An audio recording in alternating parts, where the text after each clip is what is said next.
Greetings and salutations, and welcome to the High Stakes Fantasy Football Show on the Better Sports Network, presented by the Fantasy Football Players Championship for Thursday, February 13th, 2025. I am your host, Eric Balkman. You know me from the High Stakes Fantasy Football Hour, the RotoViz High Stakes Lowdown, and the Fantasy Football Players Championship over at myffpc.com. We have a gentleman tonight who is well-traveled, a guy who has done a lot of work for a lot of different outlets, including, but not limited to, Fantasy Alarm, Fantasy and Frames, and Big Guy Fantasy Sports. You follow him on the X at Colby R. Conway. Please welcome onto the program, Mr. Colby Conway. Colby, happy Thursday to you. Good evening. How are you?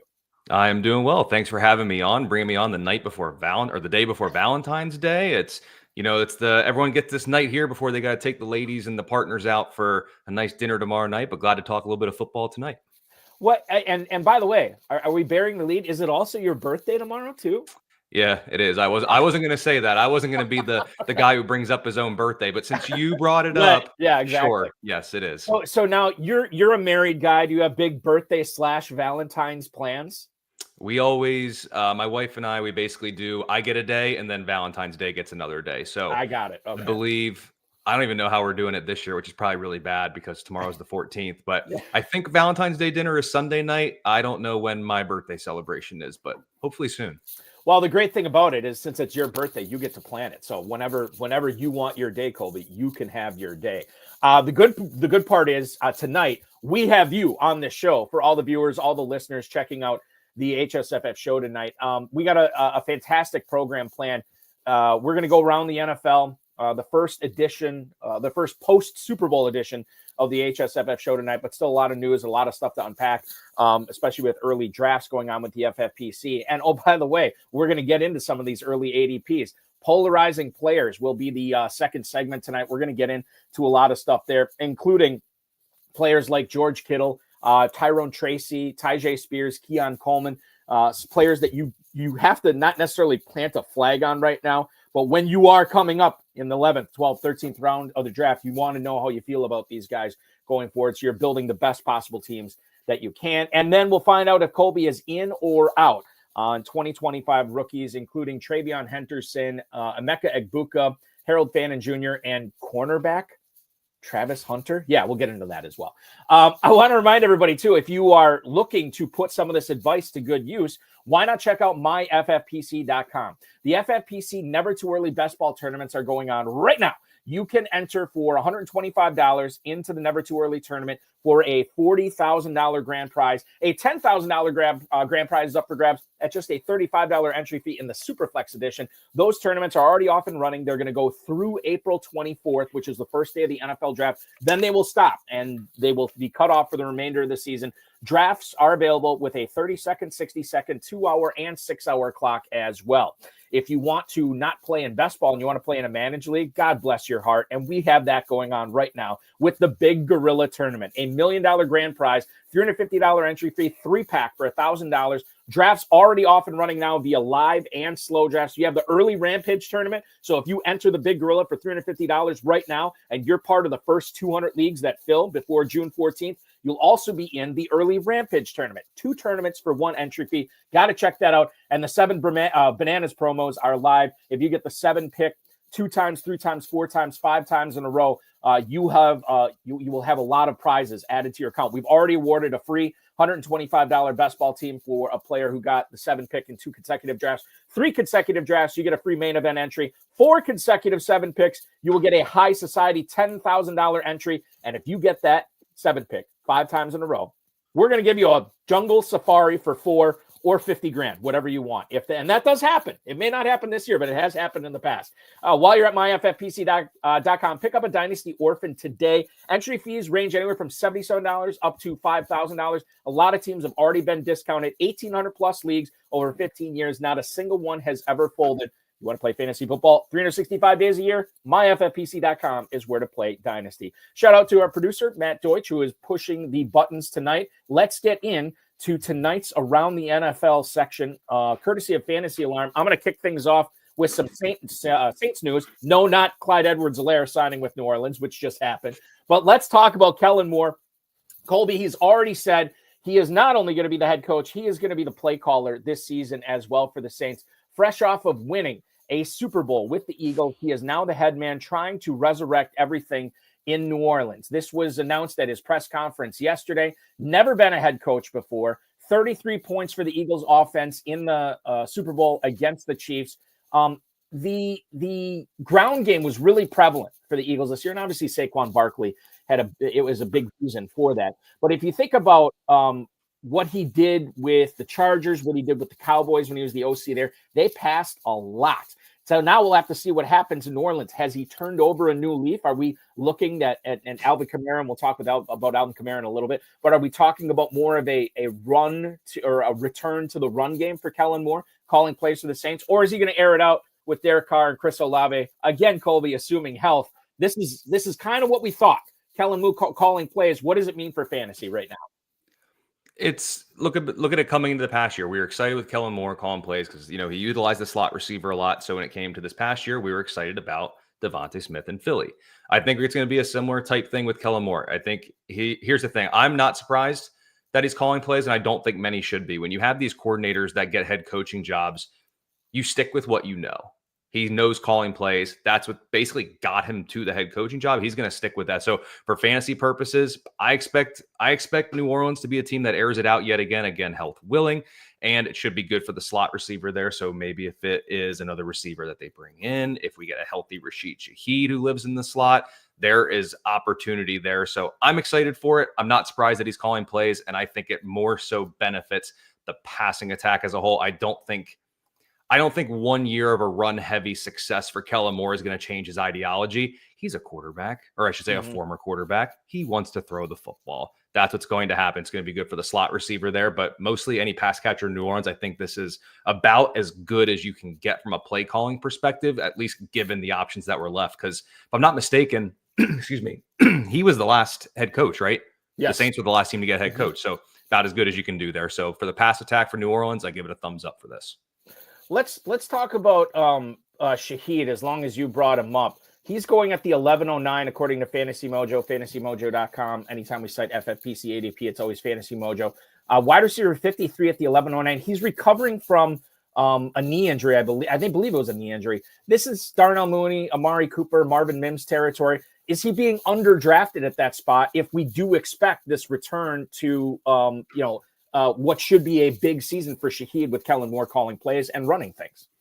I think he's going to be a very attractive pick. We're going to have to make sure we get through the offseason, get into camp, and make sure there's nothing lingering with the leg, because we've seen it with other players where they have these injuries that can tend to linger for a little bit and derail their production a little bit. But ultimately, I think it's a pretty good spot. The main thing that I think fantasy owners are going to have to take account of is, hey, season long is different than best ball. And there's also the fact of, hey, as much as someone who loves Scott Fishbowl and love playing in those, like if you're not getting return yards, guys like Shaheed, you just have to remember receiver first, returner second. And it could be a note of, does Kellen Moore say, hey, this guy's too darn important. Maybe we don't use him in the kick game or return game. We need him there. So I think Shaheed's going to be, I think when you look at his ADP, I think for season long and managed leagues, that's probably right around where it's going to be. Don't be surprised in best ball and other fun formats if you see him bump up a little bit. Oh, that's interesting with Shaheed. Something that we'll be following definitely throughout the offseason or the non-playing season, as some call it right now. The Jets made news. Was it today or yesterday that they said they have moved on and they're going in a different direction at quarterback? Aaron Rodgers will not be back with the Jets. Aaron Glenn and Darren Maugi. I don't know how to pronounce his name. The new GM for the Jets that Woody Johnson is scheduled to fire in about 3 years.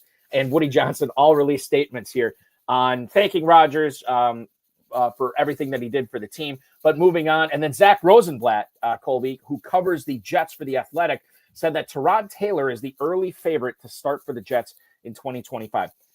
They could go a lot of different directions. They could go with Russell Wilson if they wanted to. They could go with a rookie. They could go with Sam Darnold. They could go with Kirk Cousins potentially. How do we handle guys like Garrett Wilson? I think it's just solely Garrett Wilson at this point as far as receiver goes, because I don't think Adams is going to be back.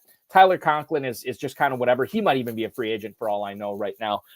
So when you look at Garrett Wilson, what's the best thing for him right now? Do you expect Tyrod Taylor? Are you drafting Jets right now based on Tyrod Taylor being the starter, or do you expect somebody else to be under center week one? I mean, here's the thing. It's got to be somebody else. Like, although here's the argument that you can make. If they do run out Tyrod Taylor, pretty much anybody who the team has drafted when Tyrod Taylor's been their starting quarterback comes in and just becomes good. That's just what ends up happening. So maybe this is like a future play that they're doing with Taylor. But here's the thing. He's the early favorite to start because he's the only person in the room. Like right now, I'm the early favorite to be here in hour 2 of this show. You know why? Because I'm the only one here in the room with you. Unless, if producer Matt kicks me out, then he steps in. That's totally fine too. Yes. But like he's the only guy in the room. So yes, he's going to be the favorite. He's going to be there. Ultimately, I don't expect Devontae Adams back. I'm with you on that one. Maybe the best thing for Garrett Wilson would be to get out of New York, depending on what the quarterback situation ends up being. Tyrod Taylor is a savvy enough veteran that he knows to get the ball to his top receiver, but he's also a little too savvy to know to not just pump him with 15 targets every single game. So ultimately, you almost need that, I don't know if this is a word, but naivety or naiveness of a rookie quarterback. Naivete. I think it's naivete. I think you had it. You just have more couth than I do. You just know those fancy words, whereas I'm guessing on those big words. But you need someone that knows enough to get him the ball, but doesn't know enough to not just absolutely give him 15 to 16 targets a game. So I'm still comfortable drafting Wilson. I think he'll be the main guy if he sticks around. But I mean, it's just this Jets team. Just there's not a lot to feel good about. The only thing I can say with confidence is I know how the offense is going to be funneled, and that's going to be through Breece Hall and Garrett Wilson. That's about the only thing I know for sure. Let's talk about another new-ish offense in Seattle, because Klint Kubiak was poached from New Orleans to now run the offense for the Seahawks this year. A team that saw some really good stuff from Jackson Smith and Jigba this past year, and maybe a little bit from DK Metcalf as well. But apparently it was too much on the passing game for Mike Macdonald's taste. So they're going to go out and get Klint Kubiak, who is more of a balanced offensive coordinator. He was talking about DK Metcalf recently, Klint Kubiak was.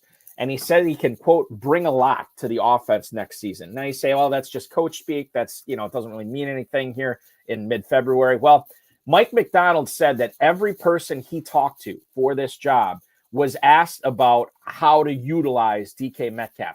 Metcalf had just over 100 targets last year. That was his lowest since his rookie season, although he did miss a couple of games because of injury. 27 years old, 66, 992, and 5 touchdowns, 15 yards per reception, but did not hit a top 24 PPR week for receivers after week 7. 4 of his final 8 games were single digits for fantasy points as well. Kubiak said when he was introduced to the Seattle media that he has a plan for Metcalf this season.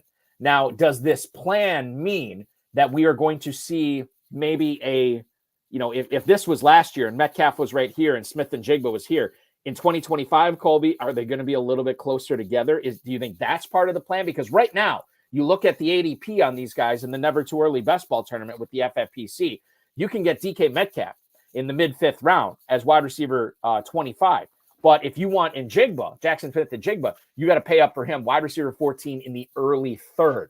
I guess the question here is, which Seattle receiver, if you could only pick one, would you rather be in business with at cost? Smith and Jigba paying up the early 3rd, or waiting till Metcalf goes in the mid-5th? What are your expectations for Metcalf this season? Yeah, I mean, I think if we're looking at this, 2024 has to be viewed as like a floor for Metcalf. And with Kubiak coming in, I think that's what we're looking at. Like, if he gets 1,000 yards, I mean, last year fell a little bit short of that, looking about 992, but missed a couple games. We get a full season, we're getting 1,007 to 9 touchdowns. So at cost, give me Metcalf. With Kubiak coming in, I love it for Kenneth Walker. I'm going to get suckered into that again in 2025 and hope that it works out. But the only thing I think most Seattle fans should be hoping for with Kubiak is it's not a repeat of 2024, in that it's an awesome first 2 weeks, and then everybody just kind of points around looking at each other like, what the heck happened the remaining 16 weeks throughout the season with the Seattle or with New Orleans' demise. They're kind of just as a team in general. But yeah, give me Metcalf at cost, but I think the main Seahawk I'm really looking at is going to be Kenneth Walker. Are we, and I'll get to Kenneth Walker in a second, are we just assuming Lockett is not a part of this team next year? And even if he is, he's such a minor part of the passing offense, it's not somebody we necessarily target? I don't want to diminish all that he's done because he's been a very good, very productive player for his career, but we'll notice him as much in 2025 if he's with Seattle or not. The role's not going to be there for him. Like, at this point, you can't bring in Lockett for anything more than I did comfortably a wide receiver 3 in reality. In fantasy, it's going to be even lower. He sustained a long career, and I'll give him credit because the dude never gets hit. Yeah. I will give him credit for that. He has sustained his career. He's definitely taken care of that. He's not a yak guy. He can be a very good third wide receiver for a good contending team. If he is like a wide receiver 2 type for a team that, needs wide receiver help, like for example, let's just say Carolina doesn't address wide receiver in the draft, which I would be flabbergasted if they didn't. But if they basically trot out Thielen and let's just say Lockett is their wide receiver 2 instead of Xavier Leggett, like I don't think that's a role Lockett can take anymore. I think Lockett's got to be the wide receiver 3 for a contending team with 2 other dudes who are there. Like a la, if you look at, Seattle's kind of a good example, but that's kind of this thing that it has to be. Like you have an Njigba, you have a Metcalf, and then Lockett can be that third receiver. I don't see him coming back to Seattle this year. Getting back to Kenneth Walker, he is going in the area of Chuba Hubbard, Alvin Kamara, James Conner, David Montgomery. What is it about Walker that you think is going to attract you to draft him at that spot, and also why you may regret that at the end of the 2025 season as well? Yeah, I've done this song and dance a couple of times, but I keep going back to it. But ultimately, you talk about schemes for football and offensive, that running back, that Shanahan tree is lucrative to running backs. I know Charbonnet's still in the mix, but we've seen running backs a la Christian McCaffrey and other guys have had a lot of success in Shanahan schemes. Even last year when McCaffrey was out, it does not matter who they put back there. You or I could have taken handoffs, and I think we could have been, I'll say RB3 types, I think is where you and I could have settled in comfortably. I would say RB5 for me. You're younger, you're in better shape. RB5 for me, RB3 is probably better for you. Hey, deeper league, still a productive week though. Exactly. In that RB5 range. And it doesn't, hey, maybe it's an 8-team league, you're an RB5, so you're a top 40 running back, and you're plenty good there. But yeah, running backs can do well in the Shanahan scheme. And that's what we're going to see with Kubiak. We saw it last year. The running back was very productive there. They're involved in the pass game. Walker can be a true workhorse if they let him have it. They're going to get Charbonnet involved. That's totally fine. I get it. But I'm going to be in on Walker at that price yet again in 2025. I want to talk about Travis Kelce here. He said on the New Heights podcast with his brother Jason, he's going to take some time to decide whether he's going to come back and play and go for a 4th consecutive AFC championship and a 3rd Super Bowl in 4 years, 4th Super Bowl overall. He is going right now as, I want to say, tight end 9 in the FFPC, tight end 9. Jonnu Smith, David Njoku right in front of him, Evan Engram and Tyler Warren right behind him. At this point of the season, is it worth getting into business with for Travis Kelce? I guess this is the question we have to answer, Colby. When you look at his ADP right now, 708, tight end premium, FFPC, never too early tournament. Is his ADP depressed enough based on the unknown whether he's coming back? In other words, if he announces he's coming back for 2025, his ADP is going to go up and you will have missed your buying opportunity on Kelce. For me, and I'm going to answer this question the way I look at it, I don't believe the juice is worth the squeeze. I don't believe that tight end 9 at the 708 represents enough of a carrot for me to reach out and grab at this point, not knowing if he was going to come back. Now, tight end 15, tight end 16, knowing what he's capable of, then it becomes a lot more palatable. I just think we're buying too high here, or FFPC players are buying too high on the fact that they're assuming he's coming back, when there's a very realistic possibility that if you draft Kelce in the 7th round, it's a wasted pick and he never plays for you this season. And that's the rest. And I'm looking at it here. What this year he was, technically still a top 5 tight end, like so be it. So here's the thing. He's being drafted at tight end 9. Let's say he takes another step back. Is getting him as to be the tight end 7 all that work? Are you the smartest person in the room? Like, I just don't think with him. We saw his yards per reception dip to single digits for the first time in his career. Yards per route run was down to a measly 1.49. That's not even any good. And just look at the offense. Like, we can look at the numbers. We can find metrics to validate that Kelce still has it. Mm-hmm. You can watch the eye test and look as the year went on. He was not a focal point of that offense. Like, he hung out around the line of scrimmage, looking to push dudes, get flags. I get it. You know, we all have a role to play. I totally get it. Hey, glue guys get the job done. I totally get it. But at this point of his career, so you're the smartest person in the room, and he goes, what if he takes a step back again and he ends up being the tight end 9? Like, you're not going to be excited to draft him or roster him any single week. The Chiefs receivers in theory are getting healthier. What are they going to do with Rice and Worthy on the field? Where's Kelce going to go? Just hang out there on like that one play that's circulating X right now where he basically never leaves the line of scrimmage. Like, there's just not going to be much for him. And like, it seems like at this point of his career, the best case scenario next year is he's not as if he does play, he's not as featured, and he's a guy that gets like, I mean, I don't want to be over dramatic, but 65 to 70 catches for maybe 9 yards of reception. And you just hope to the big man upstairs that you can get 8 to 10 touchdowns and make it worth it. Like, think like a souped up Isaiah Likely from this year, not a ton of yards, but you get the touchdowns that basically bail you out. I think your lack of faith in Kelce coming back and then being a successful football player, if he does come back, is exactly how I feel about it. And like, what does Matthew Berry always say? I don't hate players, I hate ADPs. I hate this ADP for Kelce right now. I can't get on board with it whatsoever. We are talking about next year, which is already here. And I think that we have to factor in a lot of stuff. You mentioned Rice, you mentioned Worthy, Noah Gray, I'll bring up as well as a guy that was taking snaps away from him throughout the entire season, not just at the end. And it's difficult to project stuff like that. I think it's also difficult to project, and maybe it's a little bit easier with Jordan Addison, but I bring him up tonight for one reason. And it's an off the field thing, which is not my expertise, but he filed a continuance for his DUI case from July of 2024. He was not suspended at all this past season, but it's possible he could be suspended or, fined or face some sort of, penalty for this. The pretrial hearing is now scheduled for about a month from now or so, and we'll find out when we get an outcome to this case. Colby, when you are talking about drafting Jordan Addison this year, are you factoring in the potential of him maybe being suspended or missing time because of this? Wide receiver 31, he's right between Olave and Xavier Worthy right now. It's a late 5th round pick. You got to sink into him. Also bearing in mind, we think JJ McCarthy is going to be the quarterback, but I don't think that's written in stone anywhere yet. What do you make of Addison, and how big of a deal is this potential suspension going to be in 2025?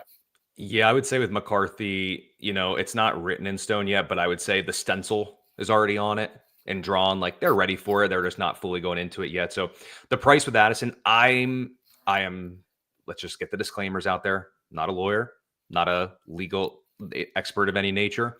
I have a very hard time believing he can play every game this season. I think the suspension is going to come at some point, whether it's 3, he appeals and gets it to 2, 4 appeals, gets it to 3, or they hold it at 3. I can't see it being more than 4 games.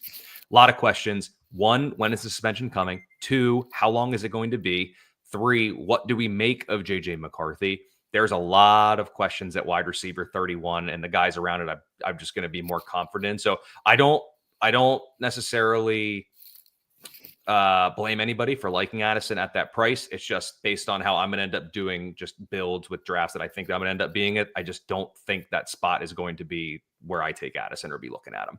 I'm with you. And in fact, the guy who is going right above him is Chris Olave, wide receiver 30. Taco Chan just posted this in the YouTube chat right now, commenting on how much his ADP has dropped this year as opposed to where he was being drafted last year. 5'10", 29 receivers going off the board before him. We think Carr is back. And I'm kind of with Taco Chan on this. Like, think about where you're drafting this guy last year. He really didn't do anything on the field to suggest, hey, I don't think he can do it again. The thing is, for me, is the concussions and how serious that is. But is that a risk worth taking at the 5'10", knowing where you could get Olave last year and now knowing the discount that you could, or the potential discount that you could get in him this year? Are you going to be in business with a lot of Chris Olave shares this year, Colby? Definitely more so than Addison, because here's the thing. Like, yes, we have questions about the nature of his concussions and, how long he could potentially miss if he gets hit again with just the sheer number that he's racked up. But if we can, let's call it an apples to apples comparison. And we'll just use Addison as the example. If we remove Addison's suspension, let's say it's not going to happen. Let's say Olave is guaranteed to not get a concussion this year, both of which, unfortunately, if you look at the odds, could be a little bit dicey. But I have less questions about Olave than I do with Addison. There's another alpha in town. That's not the case in New Orleans. I don't really have as much questions at quarterback. Derek Carr has sustained notable fantasy receivers in the past. I don't know if JJ McCarthy can. I just have less questions about Olave. And yeah, outside of the concussions and just missing time from last year, not to diminish the concussions at all, but Olave, it's not like he stunk out there. It's not like he was bad. It's just kind of the nature of the concussion. So Olave is going to be, he feels like he's going to be that trendy guy that right now is a really good value. And in like 5 months from now, once we start rolling into drafts, you're going to look back and be like, how the hell did we get Chris Olave at wide receiver 29, 30, 31, depending where it shakes out? It's going to be like, if you want Olave, you're going to have to take him at wide receiver 25. Like, he just seems like that trendy guy that's going to like almost quietly move up the boards as we get closer to, I keep wanting to say spring training because baseball's here, but as we get closer to camp in the preseason. Yeah, and you're a baseball guy too. This just must be such a respite for you that is getting ready for baseball season. Say, hey, Balky wants to talk fantasy football with you 2 hours tonight. Oh yeah, sign me up. I'll do that. I just need the mental break from everything. Regarding the alpha comment that you made with comparing Minnesota to New Orleans, there is 99.9% chance that Jordan Addison is going to be dueling with Justin Jefferson, who is the better talent, the guy that's going to be the focal point of that Vikings passing offense this year. Because of the Saints situation with the cap, I can't imagine they're going to go out and trade for anybody or sign anybody in free agency that would be a threat to being the 1A or the de facto number 1 over Chris Olave in New Orleans this year. I could see them drafting a guy like Tet McMillan or, Burden or one of these guys that eventually could be the number 1 there, but not this year.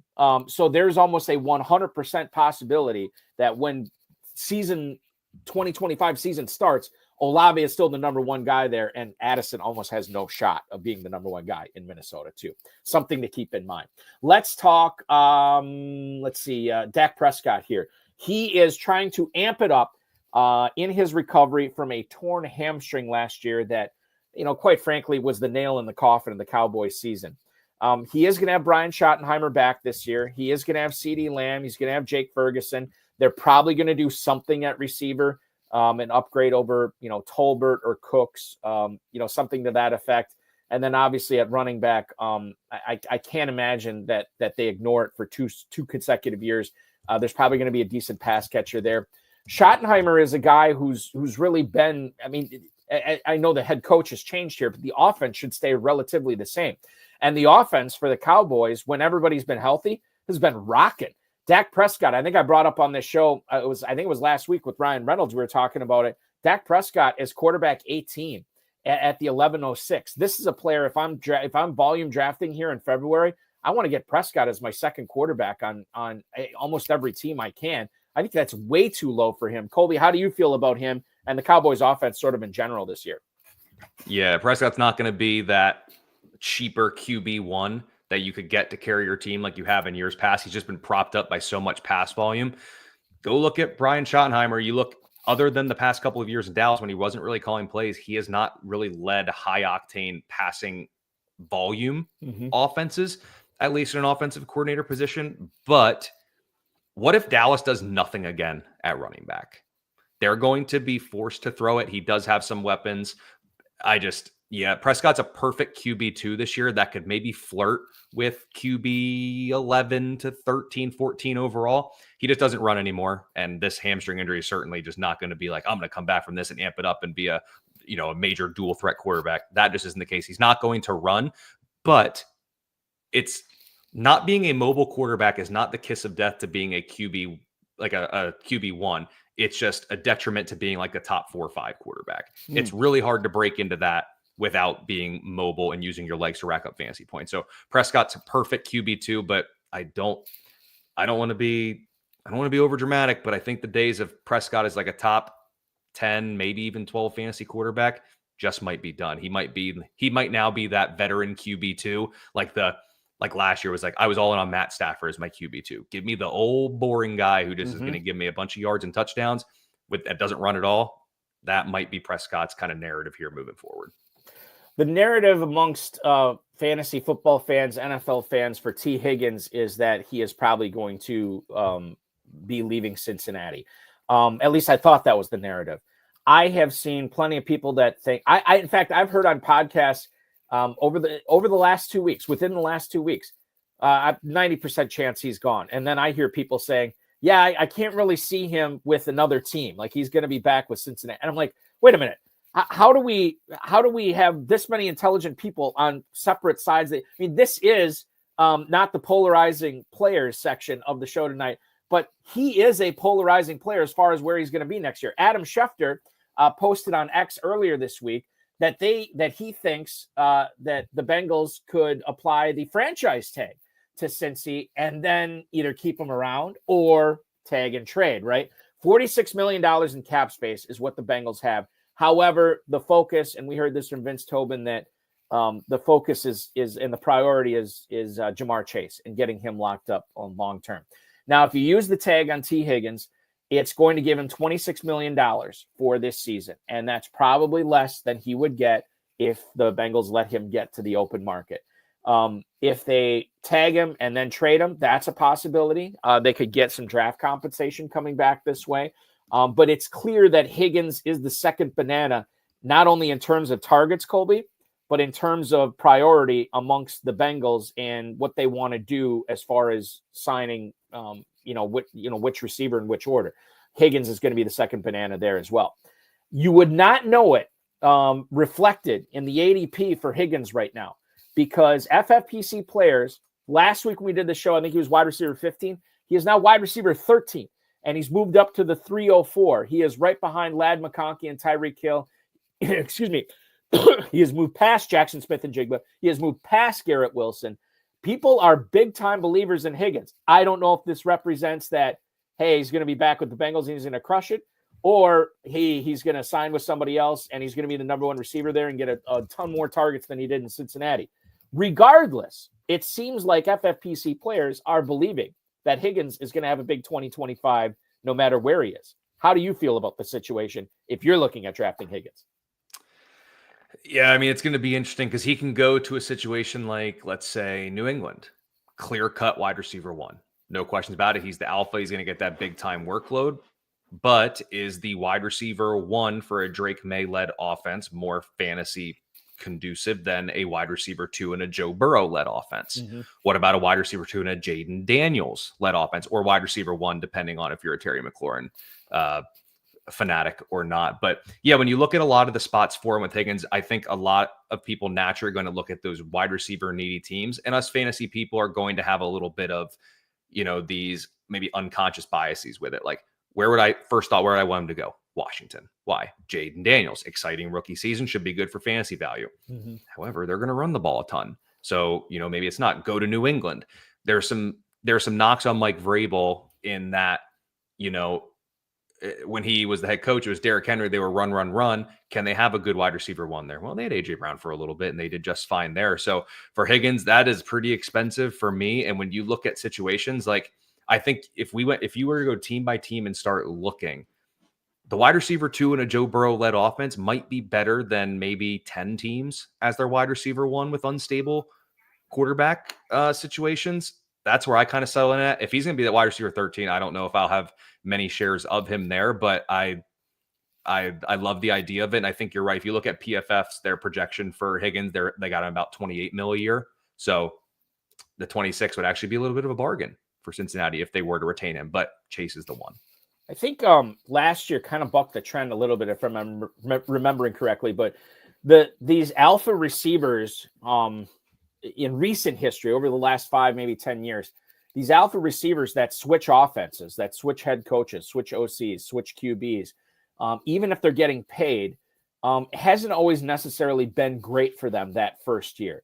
Like I say, I think that wasn't necessarily true in 2024, but I think by and large it's been true. think the volatility, again, when you're talking about the range of outcomes for Higgins, it's much wider for him than it is for Garrett Wilson, Smith and Jigba, Hill, and McConkey. I'd be fine with taking that wider range of outcomes if we're talking round 13 or even round 9. Round 3, I kind of like to know what I'm buying at that point, which is why I'm probably staying away from Higgins at that price as well. Moving on to another receiver. NBC Sports Bay Area's Matt Maiocco, who covers the 49ers, has listed Buffalo, the Chargers, Washington, Pittsburgh, and Houston as the best fits if the Niners are looking for a trading partner to offload Deebo Samuel. Deebo Samuel is a player that has fallen in drafts to wide receiver 39 at the 802. I think this represents a certain amount of a buying opportunity for drafts right now because that low draft capital. But this is, again, a wider range of outcomes. We don't know, A, where he's going to be, Colby, and B, we don't know how that team's going to use him. How do you feel about Deebo Samuel drafting him right now? Is the volatility, is the range of outcomes for you not too scary that you would want to be investing an early 8th-round pick into Deebo Samuel, or are you still shying away from him? This is Calvin Ridley, Jaden Reed, Luther Burden III territory. That's where Samuel's going. Yeah, I almost am at the point where while his best football might be behind him at this point, if he can get to a place with a creative offensive coordinator that knows how to utilize a player of his skill set, I'm going to be buying at this certain price. If you're going to get him into a thing where it's like, hey, he's in a very conventional offense where he's going to just take everything from wide receiver, that isn't just going to cut it. Because if I remember correctly, I always get these two mixed up, but I believe Brandon Ayuk was the man beater and Deebo was the zone beater back in 2023 when they were both healthy. So if that's going to be the case, Deebo's fantasy value definitely comes from some of those manufactured touches that they can get him. But if he's going to go to an offensive system that is very, I'll say, rigid or regimented, if he's going to lose out on some of that production, I just don't know. If you look at some of Deebo's best years receiving wise, can he just survive fantasy wise as like a traditional wide receiver? I think the talent's there, but I think age and some of those hits have kind of caught up to him. So like for certain teams here, like if he goes to Houston, as much of a Houston fan as I am, I don't know if that's going to be the best system for him per se. Because I still kind of think Houston's going to bring back Stephon Diggs. And when he comes back, he'll be out there. So, other situations like Chargers could be very interesting. Like they've shown that they can get a little bit creative. That would get QJ off the field too, to an extent. So I think that could be beneficial. Or like the Commanders, I think would be awesome for Deebo. Like that's a team that can get creative and they can try to maybe offset some maybe inefficiencies or inconsistencies with the Brian Robinsons of the world and Austin Eckler from there, and maybe take a little bit extra off Jaden Daniels' kind of workload on the ground. As much as we don't want that for fantasy, that is something that they probably need to do to preserve his longevity. So Deebo to Washington would be really, really exciting. Yeah, I think that like the rest of these, I know Derek Greer was just posting that he would be a big fan of the Chargers getting the services of Samuel for 2025.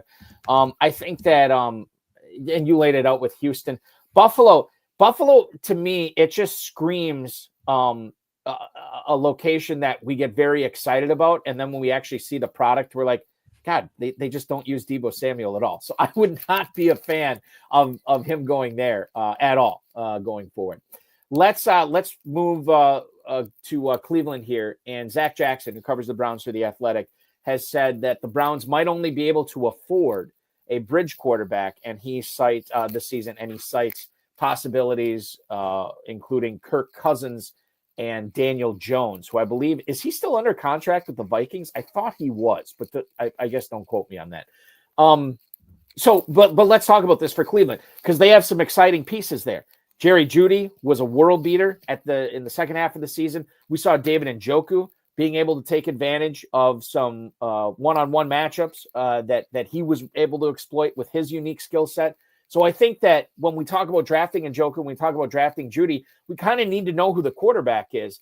I would be fine if it's Jameis Winston again. I think the ship has sailed on that. I don't think that's going to happen. But Cousins and Daniel Jones going there, is that enough to squeeze fantasy viability for Jeudy and Njoku?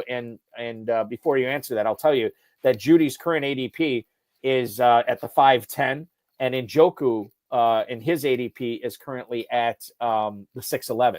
So late 5th for Judy, late 6th for Njoku.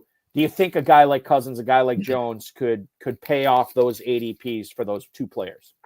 I think so. I mean, look at what Kevin Stefanski's done with lesser maybe quarterbacks like Joe Flacco at the end of his career. I mean, he was able to put up big time fantasy numbers for some of his pass catchers there, really on an improbable run down the stretch there. I mean, the only quarterback Stefanski hasn't done with lately is Deshaun Watson.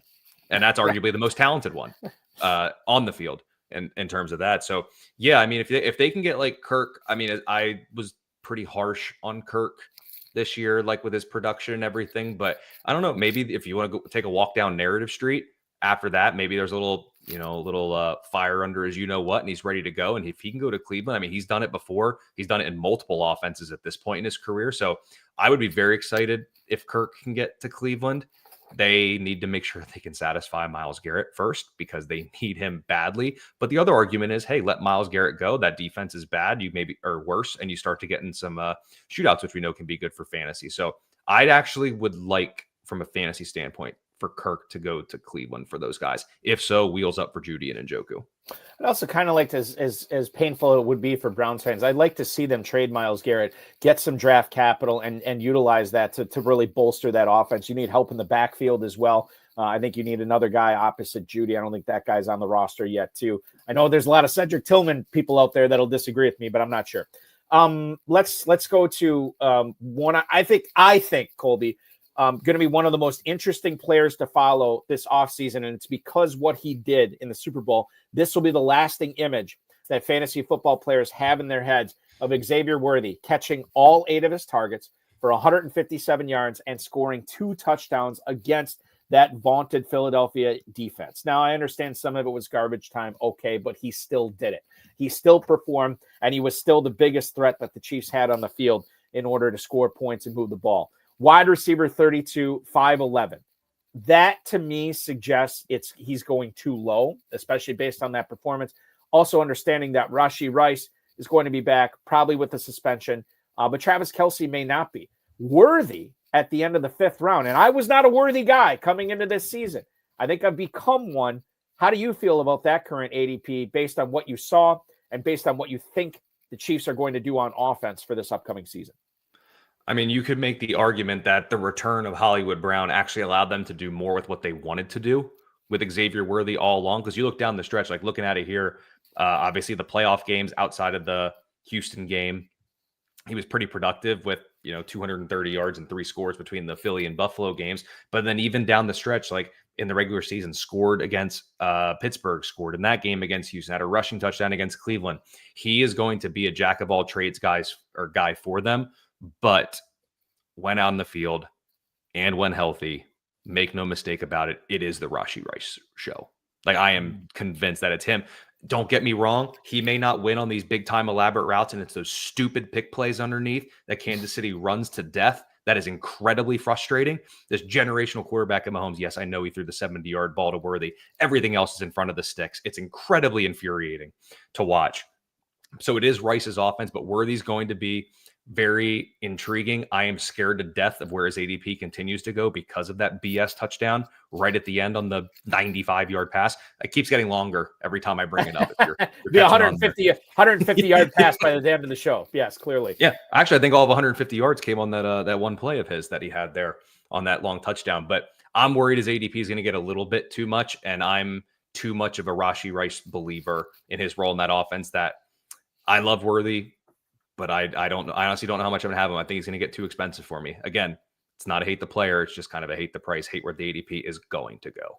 Yeah, I think it's a little too expensive for me at that point. It's exciting to pick a player like that. But again, you're drafting these players based on 2025 stats, not 2024 stats. And I think that is a perfect segue into this next player who also had a solid Super Bowl.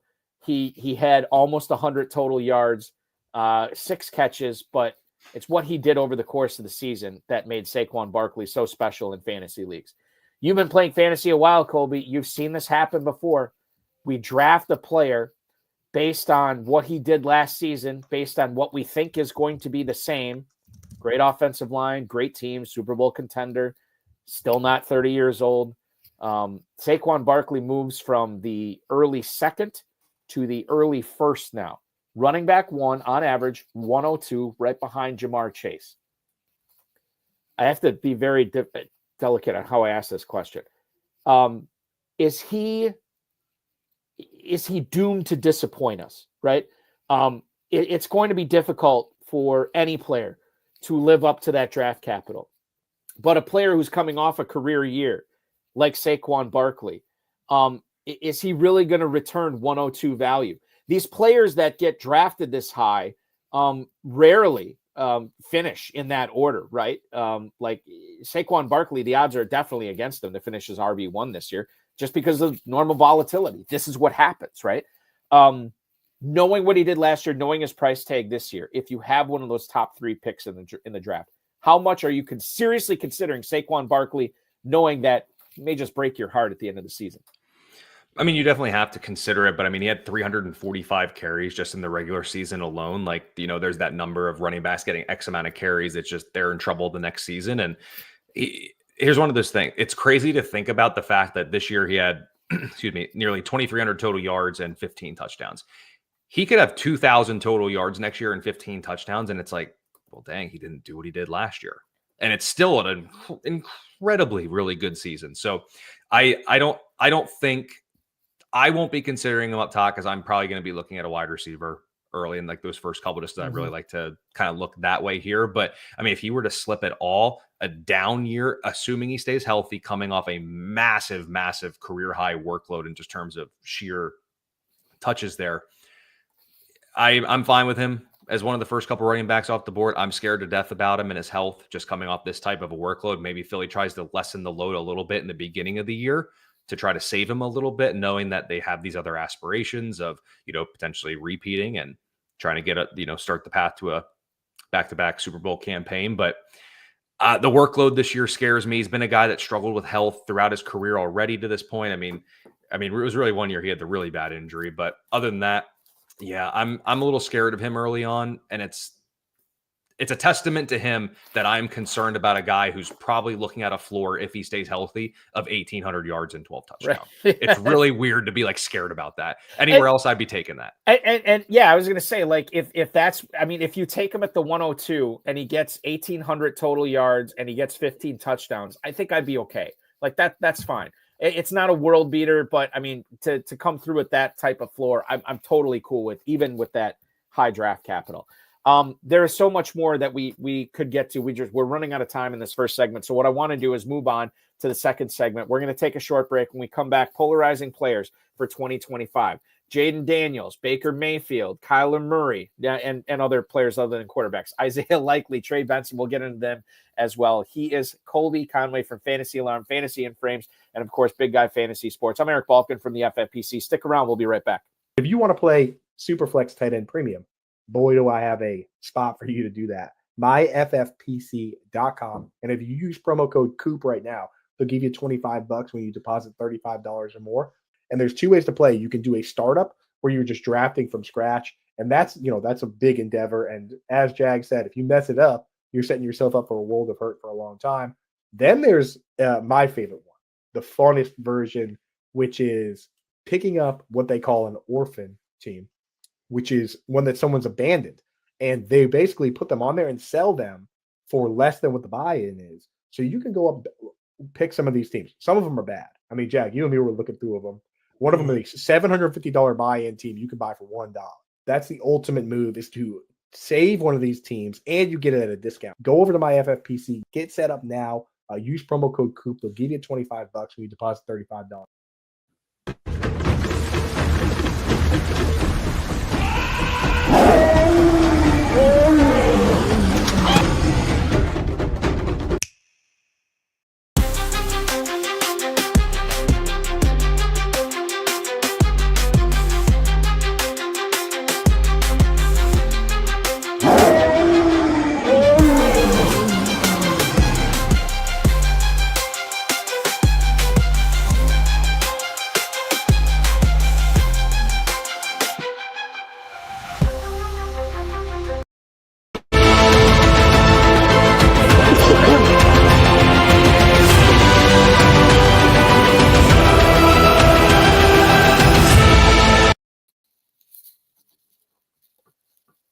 High Stakes Fantasy Football Show rolls on here on the Better Sports Network. Coming up on 9 minutes until the top of the hour, I'm Eric Balkman from the FFPC. He's Colby Conway from Fantasy Alarm, Fantasy and Friends, Big Guy Fantasy Sports. Remember that you can play the FFPC Never Too Early Best Ball Tournament and Superflex Best Ball Tournaments right now. They feature a $40,000 and $10,000 grand prize, respectively. $125 and $35 will get you into that. The tournaments are going on right now. They're going to go all the way till April 24th. You can draft with a 30-second, 60-second, 2-hour, or 6-hour clock right now at myffpc.com. All those players we talked about in the first segment, you know how we feel about them, and now you can go ahead and draft those players based on how you feel about them and try to put together your $40,000 juggernaut.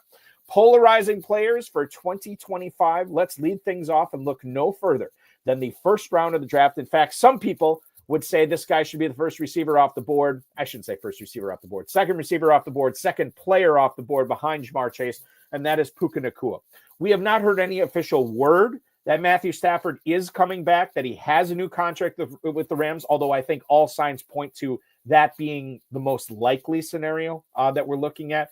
But what if Stafford didn't come back? What if you take Nacua right now and his ADP is at the 109 wide receiver 4. What if you took him at that spot and Stafford doesn't come back? Is he quarterback proof? Could they bring in Cousins? Could they bring in Daniel Jones? Could they bring in Russell Wilson? And you're going to still have a banner season, a first round season for Puka Nacua. We saw some crazy stuff from him, Colby, last year. Is he quarterback proof? I mean, I'll play into your hypothetical here with this. And I'll say, I think he's, because of the offensive system we saw that's been built for him. So yes, I do think, I don't know if he'd be the wide receiver 2 overall without Matthew Stafford, but this offensive system, the Rams showed it to us last year. They phased Cooper Kupp out by the end. He wasn't even involved. You could even say Demarcus Robinson had a larger role than Kupp near the end there. It was through Puka Nacua. He was the guy. But here's the thing, earlier today, I looked and they were talking about on X that the Rams' top priority is bringing back Stafford. Stafford wants to be in LA. So I'll play into your hypothetical. I don't think he's the wide receiver 2 without Stafford. With Stafford there, I think it's a matter of time before we get him there. This offensive system is built for him. He could be the wide receiver 1, and it would not shock me. He is going to get pump targets. He is not an easy watch in that I've really struggled sometimes with watching those games because it's like he just makes these crazy plays. He's just always slow to get up. He puts his body line, and I'll give him credit for it. More power to him. He's one tough dude, not an easy watch, but he's very gifted. You know, he was one of just 4 wide receivers with yards per route run of at least 3 or more against man coverage with 40 targets. He can win against man. He can win against zone. And he's got the thing that we always want for fantasy players, and that is volume. It is there. It will be there. You could make a case. That he'll out-target the next closest wide receiver by 10 to 15 targets, and it would be very believable. He's set for double-digit targets every single week in 2025. He plays the position at wide receiver the way Isaiah Pacheco plays the game at running back, right? With just no regard to their body, what we want to see, right, for fantasy players. But at the same time, there's something warm and fuzzy about players like Torrey Holt catching the ball over the middle and immediately going down. Or Tyler Lockett. Because you knew that dude was going to be out there the following week because he wasn't taking these big hits.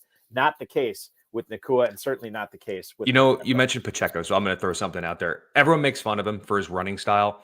You know what irks me the most about Isaiah Pacheco, and this is such a dumb thing to get all worked up about. The second he gets tackled, when he stands up, he is like allergic to holding on to the football anymore. The second he is up, he is dropping the football. I mean, it's like, dude, just hold on to it for a second. I mean, if you go watch highlights, you'll see him. He gets up, balls out of his hand. Gets up, balls out of his hand immediately. It is. I have no clue why it just irks me so much when I watch the Chiefs. Probably because I'm watching the Chiefs, and he just happens to be he gets the side shots of all my anger. This is going to be one of those things where I never noticed it before. Now that you bring it up, I'm going to notice it every time. No, I guarantee that. No, and you should, because now it's going to irritate me too. Because I guarantee, like, just hearing about him, like, God, why would he do that? That is irritating, and I know I'm going to notice it much more this year. What was irritating for a lot of players last season was having one of the top few picks in the league, unless you were lucky enough to get Ja'Marr Chase. A lot of these guys didn't return value. I guess Bijan Robinson did to a certain point. McCaffrey did not, and neither did Breece Hall. And as a result, he has plummeted in ADP right now. He is going as, remember last year, 102. I saw him go at the 101 in a lot of FFPC drafts. He's fallen as running back 10 at the 209. We don't know who the quarterback's going to be. You and I kind of talked about this in the first segment. He's probably not on the roster yet. We don't know exactly what the Jets are going to look like as a team, much less the offense. But Breece Hall, has he fallen too far? Has the hate gone too far, as they say, with running back 10 at the 209 right now? Certainly, I think Braylon Allen and Isaiah Davis are playing a little bit of a role in that ADP falling, but this is a pretty big drop-off from where he was going in last year's drafts, Colby. Yeah, if people are worried about those two guys in Braylon Allen and Isaiah Davis, I'd like to play in those leagues. This is way too low for Breece Hall. I mean, we can all agree it was a down year. Don't get me wrong. And he was in a group with Jahmyr Gibbs, Alvin Kamara, and Devon Achane of the running backs with 480 plus receiving yards.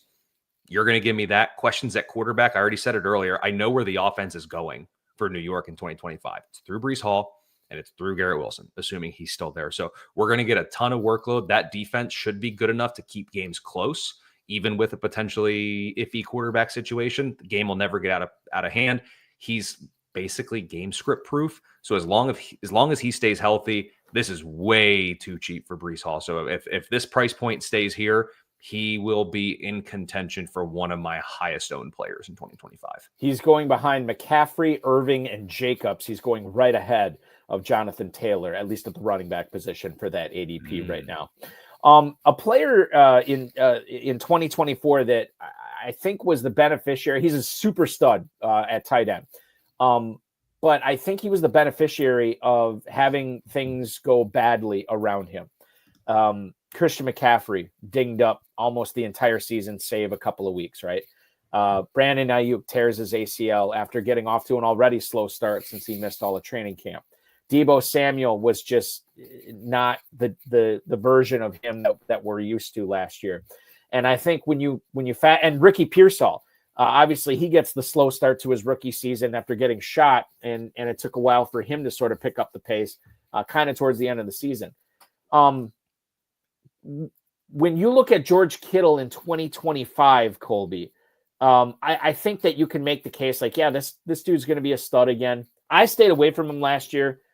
Best ball, I thought he was fine. Hashtag better in best ball, because he had all these spike weeks in his career. This didn't give me that consistency I was looking at. But with George Kittle now entering the 2025 season, does he need all those things to fall around him to make him the focal point again, to return tight end 3 value, which is where he's going right now, tight end 3 at the 311? I feel like this is a perfect case of recency bias, and Kittle, yeah, he's probably going to have a good year, but tight end 3, got to sink a 3rd round pick into him? It's too rich for my blood. Yeah, the thing that I think that's going to be the biggest impediment to a big Kittle season, I almost said Kelce, a big Kittle season here in 2025, his efficiency was off the charts. Like if you look, he caught 84.8% of his targets, which is actually behind Pat Freiermuth of wide receivers with that many targets. But here's the thing. Kittle caught nearly 85% of his targets, doing it at nearly, I'll round up pretty exclusively, 15 yards per reception. Like he's getting downfield a lot. I think that efficiency is going to be the hardest thing for him to repeat again in 2025. The touchdowns are going to be there. He's been a guy that I believe it's 3 of the last 4 years, 1,000+ yards and 7 or more touchdowns.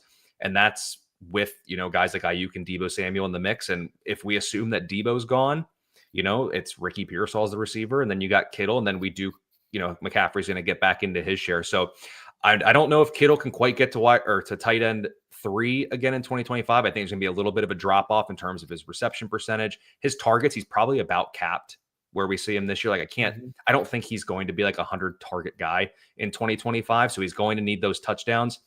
Honestly, the pricing is probably pretty close. Tight end 3, I just don't see him dropping below about tight end 5. And I think you're going to be pretty safe there, but he'll be closer to tight end 6 than he is tight end 1.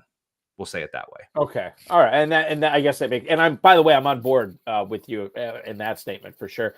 I think that what's interesting is if you look at the ADPs, a tight end one's Brock Bowers. He's a top 4 pick in pretty much all leagues. But if he were to fall to tight end 6, all of a sudden that's at the 609. So you could get Laporta, you could get Hawkinson, Andrews, Smith, and Njoku. You could get all these guys at that tight end 6-7 right there and wait 3 rounds rather than investing the 311 into George Kittle, which I think if we do think he's going to be closer to tight end 6, then maybe that just makes some sense that we maybe sprinkle some Kittle on our teams this year, do a little Kittle sprinkle, and then not go heavy into him, which I think is probably the approach, at least I'm going to take right now going forward. Every so often there's a player that I just have a feeling about, and I know that I just know he's going to have a great season. And for me last year, there's 2 players I felt like this about: Chris Godwin and Jaden Daniels. Now Godwin was on his way to a great season until he got cut down by that ankle injury. Jaden Daniels was awesome all season long.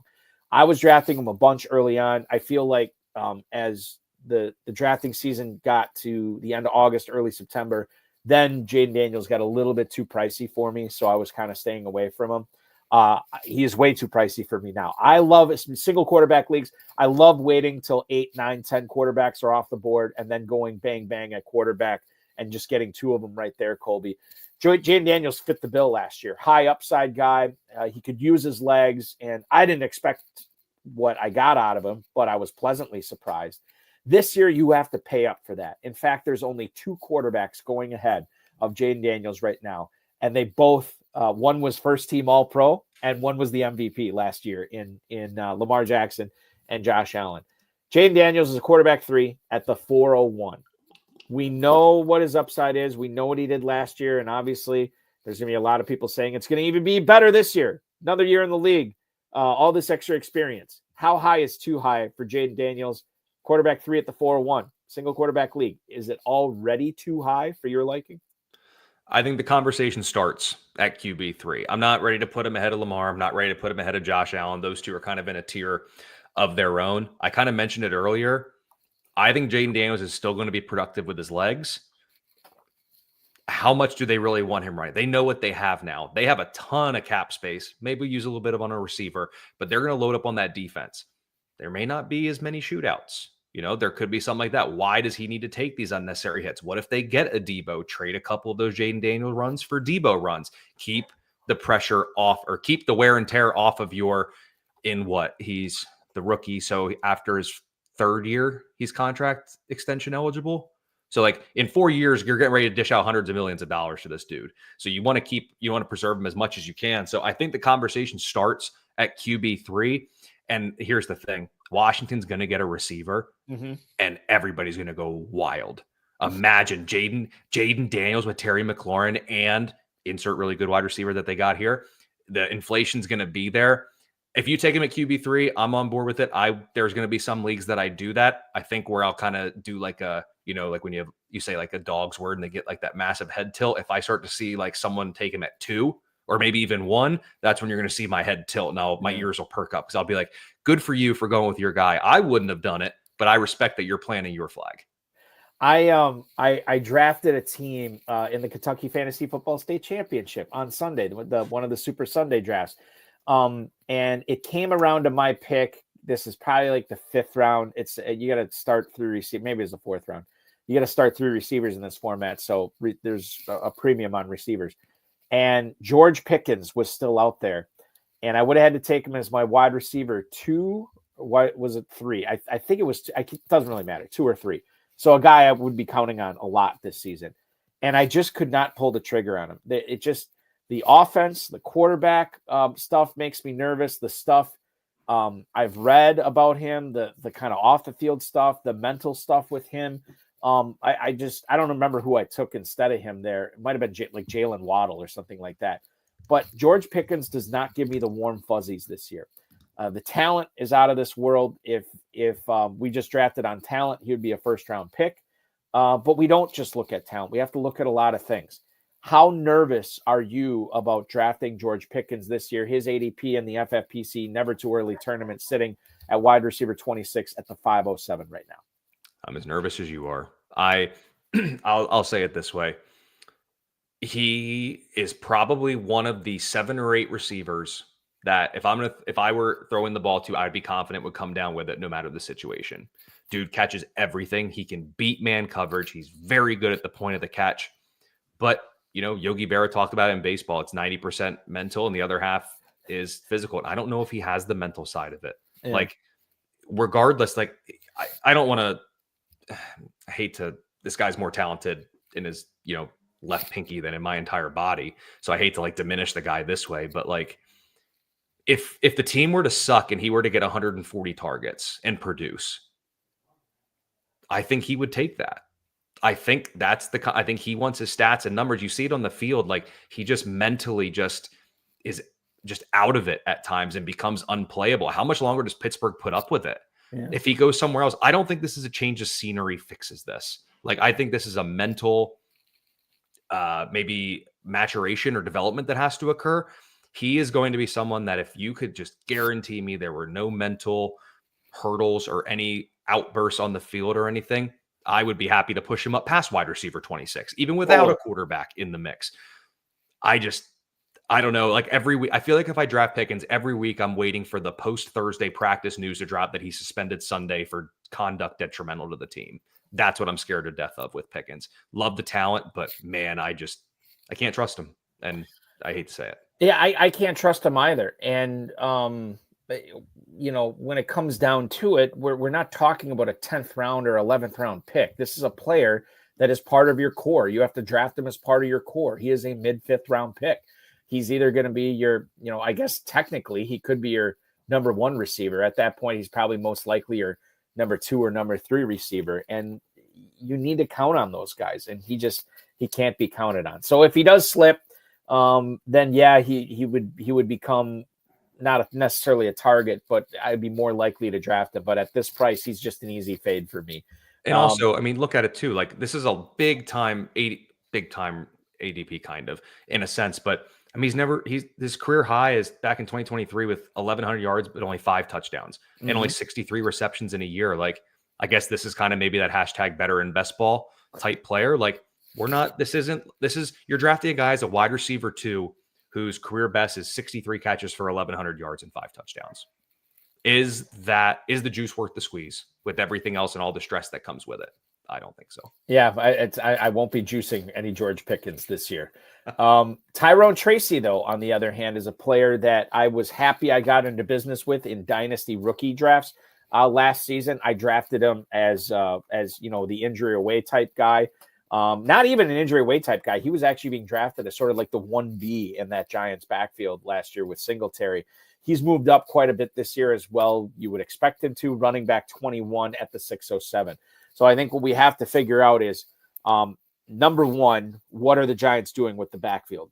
Are they letting Tracy be the starter there? Is Singletary or Singletary facsimile going to be factoring into this backfield where Tracy's touches are going to be a little bit more limited? And then 2, do we believe what we saw last year, Colby? I mean, anybody can have one really good season. Did Tracy was he punching above his weight last year? Are we drafting him higher than his ceiling right now? I mean, maybe not higher than his ceiling, but Tyrone Tracy, running back 21 at the 607, I think is another polarizing guy. I think just as many people are staying away from him at that price as people are targeting him at that draft capital.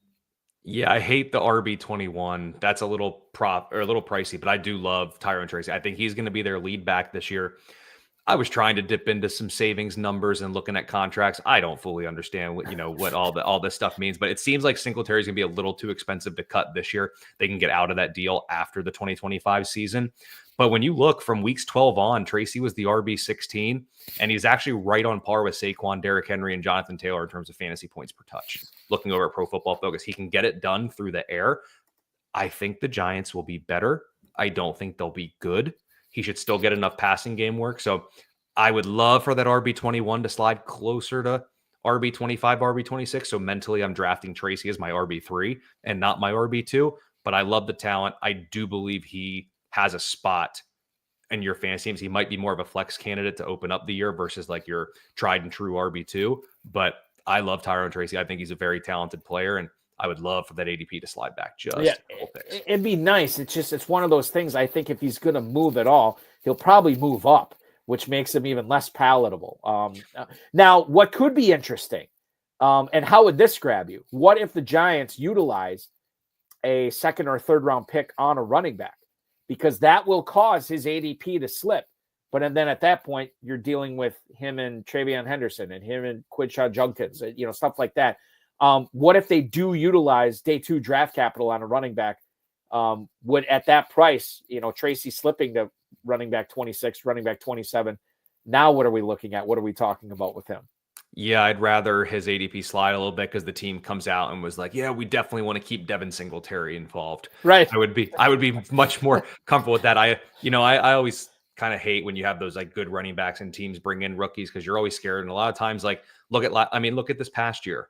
Blake Corum comes in. He's going to significant threat to Kyron Williams. And then I remember sitting at Scott Fishbowl live draft, or maybe it happened just before. And it said that Kyron was going to return punts. Right. And it was all about Blake Corum. And then we hardly saw Blake Corum until the end of the season. And then he didn't fracture his forearm. So like rookie running backs aren't always guaranteed a role. They are definitely not like star rookie receivers who come in and can basically carve out a big role right away. So I will take Tyrone Tracy's ADP falling back a couple spots however I can get it, but my preferred way would be the team to come out with some veteran speak of, yeah, we're going to keep Devin Singletary involved, or give us the comments that aren't even about the on-field product. Hey, he's great for the locker room, good veteran presence. He's really a strong mind in the running back room. Pump all of those comments. Let everybody take that to mean, oh, he's getting 12 to 14 touches. Let Tracy slip. Then we jump on that. Tracy comes out there week 1 and gets 18 touches to Singletary's like 7. So I'm with you. Like that is obviously the better case scenario. But do you find, and this is something I've been asking a lot of people about this lately on and off air, do you find yourself, or maybe the better way to phrase it, should FFPC players who are drafting at this point in the calendar year, prior to free agency, prior to the NFL draft, do they need to be a little bit more cautious at running back? Do you lock up the running back position earlier in your drafts with guys like, Josh Jacobs or Barkley or Achane, guys who you kind of know what their role is going to be, and then just kind of skip the position until round 8, round 9, round 10, and then just collect a bunch of them and see what happens? How should we be drafting running backs? How different is it drafting running backs now as opposed to drafting running backs in September, Colby? Yeah, there's definitely a case to be that because come September, we have pretty good clarity on, kind of certain situations. Like you could almost take it a step further and say the ideal situation is look at teams who are running back needy for like that RB2, but have an established veteran. Like, for example, like the Houston Texans are going to draft a running back. They need, or they might even try to bring somebody in. Joe Mixon's not losing touches. Joe Mixon, they can draft, Travion Henderson or somebody else. Joe Mixon's still getting 20 touches per game in 2025. Like that's just a guarantee. So like if you can get him at a couple spots later, I think that's worth it. But yes, I think there's an argument made that the draft can be very fickle for running backs in terms of fringe guys losing roles. So like come September, we can know the Giants didn't do anything. You can trot out Tyrone Tracy as your RB2 and feel comfortable. But if you draft Tyrone Tracy as your RB2 in February or March, draft happens in April, they bring in Travion Henderson, you don't feel as good anymore about Tyrone Tracy as your RB2. So I think there's definitely an argument to be made to drafting to really lock up those running backs. Because when we see wide receivers, like we have a pretty good idea. If a team drafts a wide receiver in the first round, he has a role. And we pretty much know what kind of most teams are going to be looking at wide receivers in the first round, or so we think. You never really know with the draft. But yeah, I think to your point, yes, there's an argument to be made to lock up your running backs early that are locked into roles because the draft can mess up a lot of it. The Tampa Bay Buccaneers offense was expected to be messed up for 2 consecutive years now. Dave Canales leaves after a huge year for Baker Mayfield in 2023. He goes to be the head coach of the Carolina Panthers.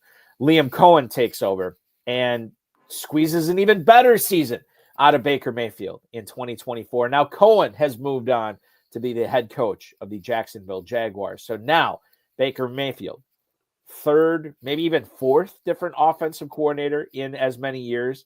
And he has ascended, my friend, quarterback number 7 behind, one of these things is not like the other. Josh Allen, Lamar Jackson, Jaden Daniels, Jalen Hurts, Joe Burrow, Patrick Mahomes, Baker Mayfield is the next name on that list.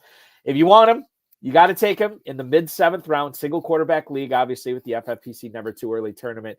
What's the likelihood that this guy just does it 3 years in a row with Evans, maybe not Chris Godwin, maybe a day 2 receiver, Jalen McMillan will be there, Cade Otton's going to be there, and obviously Rashad White and Bucky Irving in the backfield. Offensive line is solid. What's the likelihood that Mayfield churns out another QB1 season? I think he'll be in the QB1 range, but I think we're going to get closer to 2023 Baker than 2024. We're not getting 40 touchdowns again. Really, what really was the biggest surprise this year, I think even more than the 40 passing touchdown, which was awesome in and of its own right, but what he did with the rushing.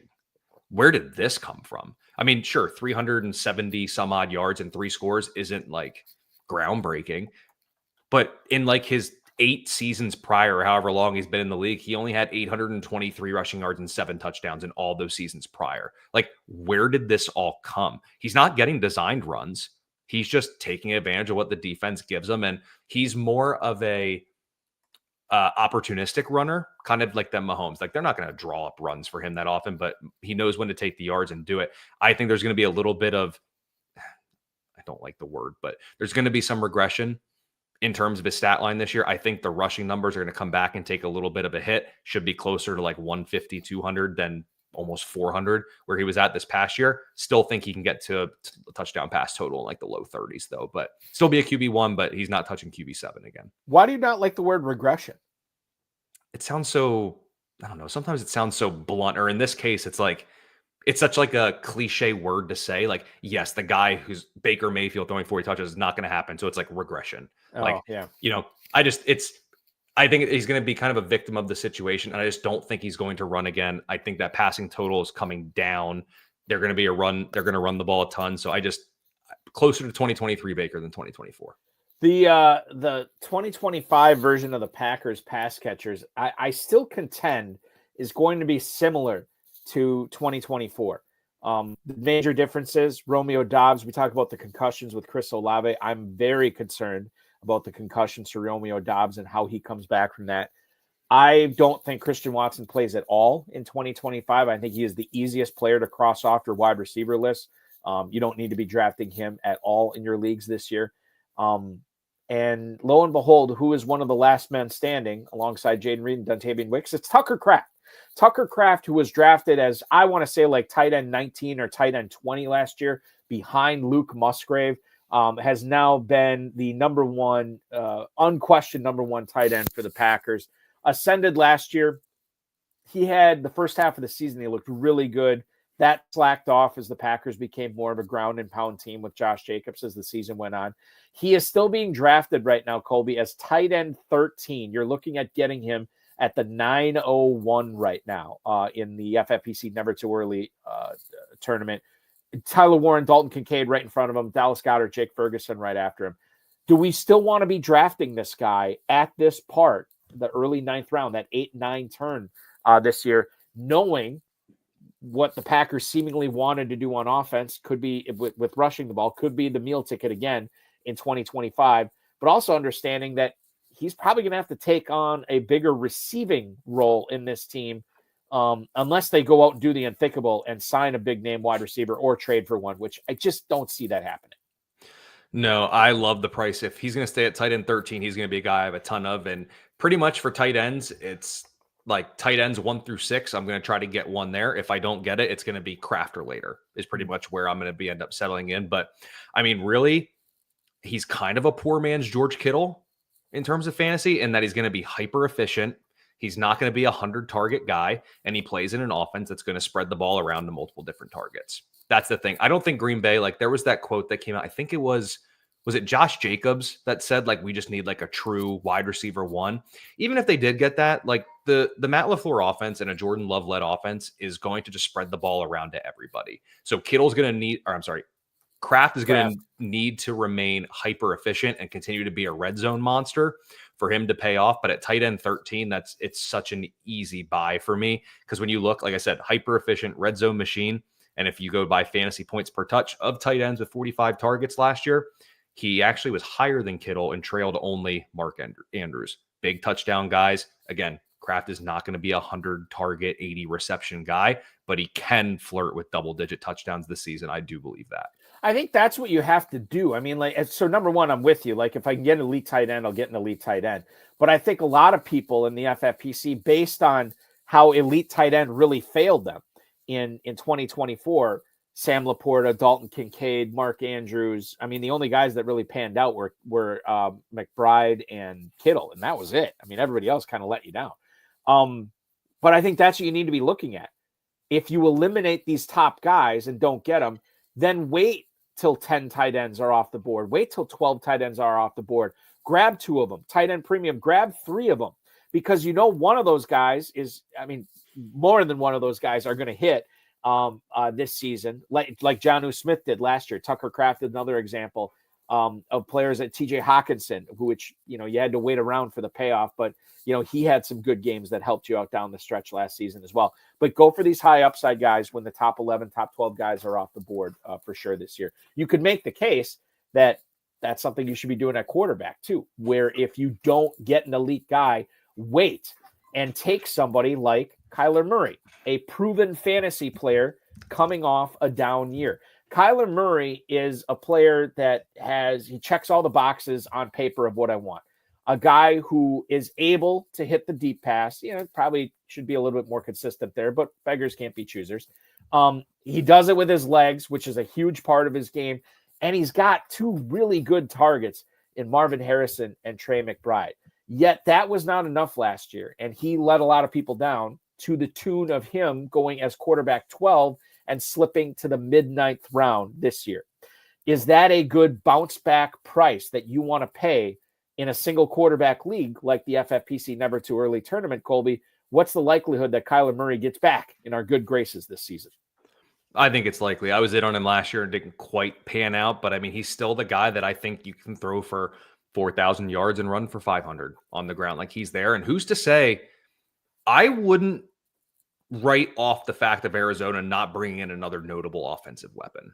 Like, it's very possible. Like, they could basically say, screw it, we're going to go Harrison, a stud receiver that they probably draft, and then Trey McBride, and be good to go with those guys. So I like the price point for Kyler Murray. He's just one of those guys I feel like I can't quit. Like, I think I'm always going to try to make an excuse for him or something, because it's just like the price is always so good. And again, he has what you need to break into that top 5 fantasy quarterback landscape, in that he can run, he's got the legs, and he can do enough with his arm to get you there. So, I mean, yes, it's very bullish for him to go for 4,000 passing yards and 500 rushing yards, because he's done it. He did it once in his career back in 2020 and hasn't done it since. So it'd be the second time in what would be his 7th professional season, but it's there. Talent's there. Opportunity should be there this year. And I'm not exactly convinced that defense is going to be much, much better in 2025. So I think there's going to be enough to get him in some shootouts there. And even so, it's a good division for those type of games. Like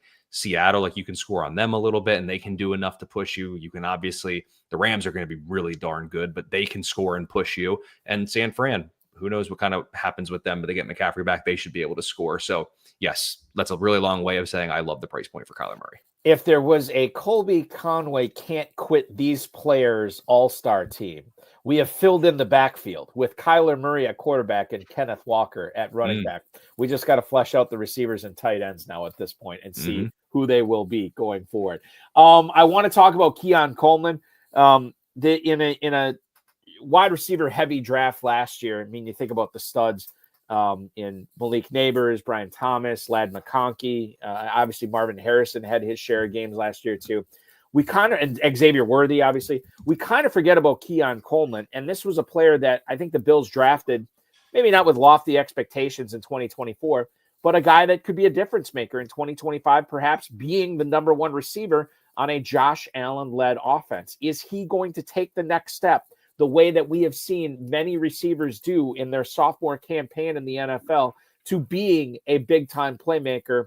Or is Dalton Kincaid, James Cook, Khalil Shakir going to gum up the works just enough to keep Keon Coleman off our, hey, we got to start this guy every week train?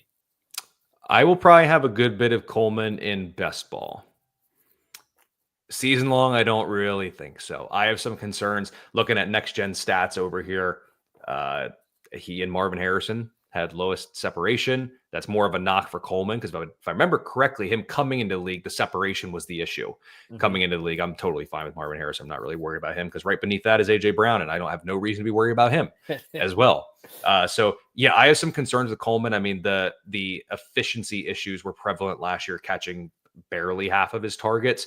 He's going to be used downfield. If he can get better at the point of the catch, he can be honestly kind of George Pickens light in that the usage is going to be, it's going to be downfield. He's not going to be, maybe a best case scenario, he catches 60 to 70 balls this season. The Buffalo offense is just not made to overly pepper one person. And who is one of the couple of teams that you hear pretty much any notable wide receiver being linked to? It's Buffalo. Yeah. Buffalo's in the mix for all of that. And it doesn't matter whoever they're going to bring in, they're going to spread the ball around so darn much. So I probably will have some Coleman in best ball, but in season longs, I don't see him making many of my teams. Yeah, you never know. I mean, you just never know when, hey, this is going to be the Keon Coleman week. Make sure he's in your lineup. I mean, he could easily, give you a 20-point performance or a 2-point performance. And I don't know if that's what it was in 2024. I really don't know if it changes in 2025. I want to hit on one more player here because I don't like to do empty teases. I drafted on a lot of my redraft teams last year, Colby, Blake Corum, because I didn't believe in Kyron Williams staying healthy, and I didn't believe that a team like Los Angeles would give up that draft capital to a player that they just weren't going to use, which is exactly what happened. And Trey Benson was the other guy. Drafted him in a lot because if there's one running back you don't trust to stay healthy for an entire season, it's James Conner. And, of course, he basically stayed healthy all season. But is 2025 the year of Trey Benson? I'm almost wondering when I look at these running backs that we fall all over ourselves to draft in rookie drafts and that we're going to be doing the same thing this year, that we almost have to wait a year for them to pay off. So sometimes I feel like these NFL teams are drafting these players not for that initial year, unless it's like, a Breece Hall, Bijan Robinson, or somebody like that. But these other guys that are day 2 picks, I almost think like, yeah, this is going to be the guy, but not this year. But now we could see something from Blake Corum this year. Will we see anything from Trey Benson this year? We already talked about that Arizona offense, and then if they add anything to it, it's probably going to be a wide receiver. This should mean a rising tide raises all ships, and one of those ships could be Trey Benson. Yep, absolutely. So I'll definitely be having some Benson. I love when you get to like that price in drafts. It's kind of, you're either betting on basically a boring veteran who has a role, or you take a chance on like an ascending young player who could potentially get into a role. I like the Arizona offense. I think it's going to be better this season. I think they'll have a little bit more juice to them. So Trey Benson's a guy I'll be targeting. I'm going to try to temper my expectations a little bit, but I think I'm going to get carried away and like Benson quite a bit. So yeah, I think he's a guy you should definitely look to be drafting.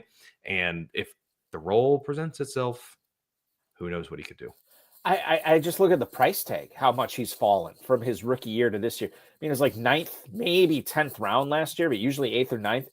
He's the 1305 pick right now, running back 45. Again, right next to Blake Corum, but also Tyler Algier, Devin Neal, a rookie, Jerome Ford, Javonte Williams, Jalen Wright. I mean, listen, pick your whatever running back you want at that point. I mean, there's some certain upside for any of those guys. Some of those guys are just an injury away. Some of those guys might even be the starting running back, depending upon where they go. But Benson, I really like in the mid 13th round there for sure. I want to remind everybody to play in the FFPC Big Gorilla Tournament. Don't forget that everything Colby and I are talking about tonight can be applied to those drafts, which are ongoing right now. 60-second, 2-hour, and 6-hour clocks, $1 million grand prize, $350 entry fee, 3 teams for $1,000. The early Rampage tournament going on right now. If you are registering for the Big Gorilla, you will be entered into the early Rampage at the moment and the Big Gorilla tournament itself. That's 2 tournaments for the price of 1. The 7 Bananas promotion is live as well. Check it out at myffpc.com. Find out how you could win free teams by registering for the FFPC Big Gorilla at myffpc.com. You've waited this long. We will not keep you waiting any longer. We have to talk rookies tonight. We're going to find out. While these players don't have teams yet, we'll talk about whether Colby Conway is in or out on players like Amari and Hampton, players like Emeka Egbuka, players like Elijah Arroyo. He is Colby Conway from Fantasy and Frames, Fantasy Alarm, and the big guy Fantasy Sports. Also, Eric Balkman, that's me from the FFPC. We have one more segment to do tonight. It's rookie heavy. If you like rookies and you like Dynasty rookie drafts and Dynasty fantasy football, don't miss this last segment. We'll be right back after this. If you want to play Dynasty, if you haven't played yet, it's hard to like get a good league together of people like buddies or whatever, and then say, oh, everyone's going to pay and everyone's going to pay attention. Usually you can get like 7 people that actually care, and the rest are fill-ins, and they mess up the whole league because they don't want to trade. They don't pay attention, right? So if you're looking for a serious place to play, go to myffpc.com, use promo code COOP. They'll give you $25 when you deposit 35 or more, and you can go over there and you can either do a startup draft where you draft in from scratch, draft in a brand new team, rookies, everything included, or you can adopt an orphan team where you go in and take a team that somebody gave up on, and that's a lot of fun because you separate the players you like from the ones you don't, and now you got a bunch of trade chips and pieces, and that's a true measure of how good of a fantasy player you are if you can take one of these orphan teams and battle back to win, man. So, yeah, FFPC, really cool place to play. There you go, right there. You can use the QR code, get set up. It also supports the show. So if you're looking for a place to play and want to support me, use promo code COOP. They'll give you $25 when you deposit 35 or more, and you can play best ball, you can play Dynasty. And if you're a Fantasy Alarm member, just hit me up in the Discord on Coop's Corner and post your team. Whatever. I say this all the time. I'm like, you have direct access to me. Go to Coop's Corner in the Discord as a Fantasy Alarm member, and we can talk about whatever. We can talk about, watches, shoes, sunglasses, whatever you want to talk about. But I like talking about football mostly. And you can post your new team in there and I'll fix it up, right? I'll help you with it and we'll win some money together. It'll be a good time. So use promo code COOP, myffpc, and get set up now at fantasyalarm.com in the Discord. Let's go. Welcome back to the High Stakes Fantasy Football Show on the Better Sports Network. 27 minutes until the top of the hour. We're going hard tonight with Colby Conway from Fantasy Alarm, Fantasy and Frames, and of course, Big Guy Fantasy Sports. And I also noticed, Colby, you used to work for Untapped in a former life. How is that true? It is. Yep. I did work for them for a couple years. How did you get hooked up with that? So I was a user of the app, and then I was looking for a new job and saw that they had something and applied, and that's how my then girlfriend, now wife, got down to North Carolina, was through there. So I still use the app. I used to have this number memorized of the number of beers that I've tried, and I don't know if this is impressive or not sharing this, but it is it's kind of like fantasy teams. Like, no one cares about your fantasy team, no one cares about how many beers I've tried, but per my app here that I've been pretty diligent in updating, I have tried 2,794 beers in my lifetime. Bravo. Sorry, after 21. Obviously, yes, after 21. I have to friend you on that. My total is a little bit higher than yours. Okay. Yeah. Now let me ask you this. You're a craft beer guy. Yep. What's your favorite style of craft beer to drink? Yeah, I mean, I'm pretty generic in that I love my IPAs. I love West Coast IPAs. The bitter, the better. Give me the hot bombs. We're coming out of the winter here in North Carolina, so it's warming up a little bit, but I do love a nice heavy stout in the winters, those like winter warmer types, or pastry stouts. But then just being in the heat of North Carolina, I've really come to love lagers more and appreciate them more. I used to just be like, they're kind of generic. They're bland. It's like, this is like the gateway into craft beer, coming from like Bud Light, Coors Light, and all the domestics. But you really appreciate the craft, and like talking with brewers, and they're always like, the lager's the hardest one to perfect. And I was like, okay, that's a very interesting viewpoint of like, I just think of it from the consumer lens, but they always say lagers are really hard to perfect. So I've come to appreciate them a little bit more. Well, that's interesting. I did not know that. I am with you on, like, I love my IPAs too, and I'm with you, like, the triple IPAs. I had like a quintuple one time, which I think that's where I draw the line, because I was basically chewing the hops on that one. But like triples and doubles, yeah, give me all of them. My favorite, and I this is probably the last 18 months, 24 months, I've really been turned on by these complex stouts that have, chocolate and cinnamon. I love peanut butter, but I also love they got to have a kick of pepper to them. Like these Mexican hot chocolate ones where you get a little bit of jalapeno in there. So you get that sweetness, but then you notice that little heat that burns a little bit. I'm telling you, especially this time of year, nothing better. You are in one of the cradles of craft beer in this country, in North Carolina, so I am totally jealous of that. That is fantastic. So good on you, my friend. And I'll have to friend you on tap so we can find out what each other is drinking.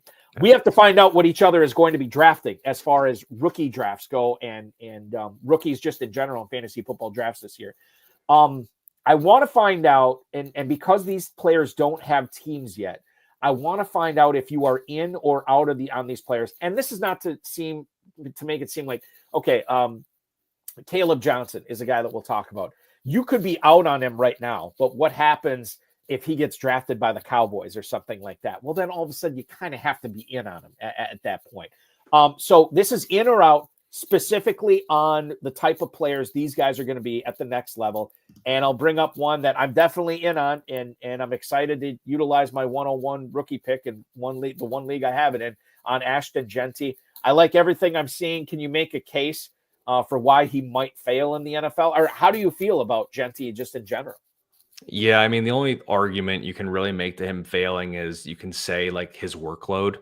Like, did they run too much tread off the tires here in college before he comes to the pro? Like, that's about the only knock you can make on him, because last year he was successful in zone runs, gap runs. So I don't really think it's like I'm going to get this backwards, but when Damian Pierce came into the league, he hadn't done much of, I think he only did zone concepts, or maybe he only did gap. I can't remember exactly which one it was, but there were concerns like that. Like Mr. Ashton Jeanty is a guy, I'm not worried about what scheme he goes to. He's going to get the ball there. So I think I'm in on the talent. Of course, like you said, with the prefacing of it, situation's going to depend a lot of it, but there is a path to fantasy viability as soon as year one. And that's not a bold take at all. I look at his ADP in the Never Too Early tournament. And as weird as this sounds, I think it's going to go higher. He's already at 206 as running back 6. Colby, he's on the cusp of passing both Devon Achane and Derrick Henry, where the only running backs that would be drafted ahead of him are Barkley, Robinson, and Gibbs. Jeanty as the running back for his rookie year could be unbelievable stuff. Well, there's no side effects then from the Marvin Harrison being the premier rookie that vaults up the boards and not doing much his rookie season. Seems like there's no side effects for that it's going to plague some of these rookies. I thought that could maybe give a buying opportunity on some of these rookies, because it's like, well, I don't want to get Marvin Harrison in 2025, but it seems like people just don't give a you-know-what, and we're ready to get our rookies. The other thing, too, is like, you think about the competition Harrison went up against, and you think about the competition Jeanty went up against, which I know one of his best games was against Oregon, but still, like, by and large, he was piling up these stats, 2,600 rushing yards or whatever it was, against these non-pedigreed teams. Harrison was going up in the Big Ten, like the Michigans of the world, Penn States and everything like that. So that's interesting as well. Omarion Hampton is the next running back drafted on average in the FFPC right now, a guy out of North Carolina, a player that, quite frankly, I listen to a lot of Dynasty players talk about him and how excited they are for him at the next level. Are you also seeing this guy as being not only a player that can win between the tackles, but be a 3-down guy and catch passes that is going to help people immediately in 2025 because he is a 6th-round pick right now?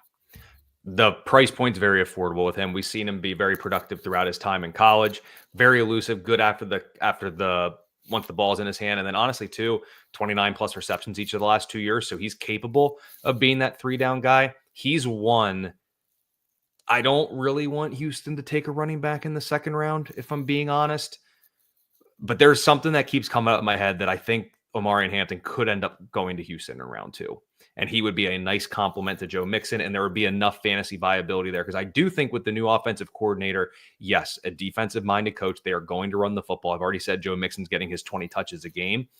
But even as a 3rd-down back in his rookie season, like in Houston, Hampton could be really, really good. He's actually one of the running backs I'm excited about. And honestly, it's not that far behind Ashton Jeanty, if I'm being honest. Like my excitement for him, yes, Ashton's going to be probably better in year 1 because he's going to go into a role where he's basically guaranteed a workload, and Hampton might not be quite that case, but he's that flashy, not the first running back off the board, but he's that second one that could get a nice roll or carve something out. And if Hampton can even get a third down roll right away for a good team, that could be pretty productive for him too. So I'm really excited for Hampton, and he's, especially in rookie drafts, he's one I'm going to push up a little bit. So if cost was the same for all these running backs, is your number 2 running back this year for rookies Hampton over everybody else except for Yes. Genty? Okay. Yes. All right. So Trevion Henderson is the next guy I want to bring up. And Henderson's obviously interesting because I think a lot of people, myself included, expected him to go pro in 2024. And in fact, like I was planning on drafting him, expected to see him being as a draftable player. Till all of a sudden he's like, no, I'm good. I'm going to come back to Ohio State for my senior year. Whether that was because of NIL or wanting to win a national title or beating Michigan, I don't know what it was, but he came back. Then Ohio State went out and got another guy in the transfer portal, a guy we'll talk about in a little bit, in Quinshon Judkins, to pair with Henderson. And so then I didn't know what to think. Does Ohio State know something we don't know? Is Henderson a complimentary guy? Is he a guy that they felt they needed to go out and strengthen that backfield because they didn't believe in him? I don't know, because Judkins was there the entire season, and Henderson, when he played, looked really good. And FFPC players are still taking him as the number 3 running back off the board, not too far behind Hampton. Like it's about a half round, and then that's it. When you look at Trevion Henderson, I think his game suits the pro level. And even though he was a complimentary guy, I shouldn't say he was a complimentary guy, he and Judkins worked together. I could see this guy being a 3-down guy as soon as his rookie year as well. Yeah, obviously situational come into play there, but Henderson, unlike the other two, doesn't have the mileage on him coming out like Hampton and Genty have coming out of school here. So Henderson could be that guy. I know I brought it. Somehow I managed to bring up Dameon Pierce 2 different times, right? Yes. But I'll do it a third time. He didn't have that big type of workload on him either. And there was concern, like, could he handle like a full role? And we only saw it for a year, but he showed that he could do it. Henderson's arguably more talented, and it's not his fault that Judkins was in the mix. And if Judkins wasn't there, how many carries would Henderson get? Then he'd be up a little bit higher. He showed that he can catch passes. He's been very efficient in the pass game the last 2 seasons. He's got a nose for the end zone. He's been effective in both zone and gap runs. So, yeah, I mean, we definitely have a nice 3-headed monster here for running back with Genty, Hampton, and Henderson. I think those are kind of the big 3. I'm down on a couple of other guys, mainly Scatabo. I don't know if we talk about him, but we can bring him up. We should bring him up. I don't see it. I get it. It's a cool story. He touched the ball like 1,000 times. I don't see it at the next level. So I think Henderson, though, very exciting. And we can't blame him for Judkins being in the mix and eating into that workload. Henderson is a 3-down back in the NFL. Scatabo was a guy that in this draft I did on Sunday, I thought about him for like 3 consecutive rounds and nobody was taking him. Finally, when the third time, like, okay, I'm just going to grab him just to see what happens here with him. I'm kind of with you. He's more of a FOMO pick for me. And now that I have him on at least one team, that might be good enough. I do want to see how this translates to the NFL. I think you're right.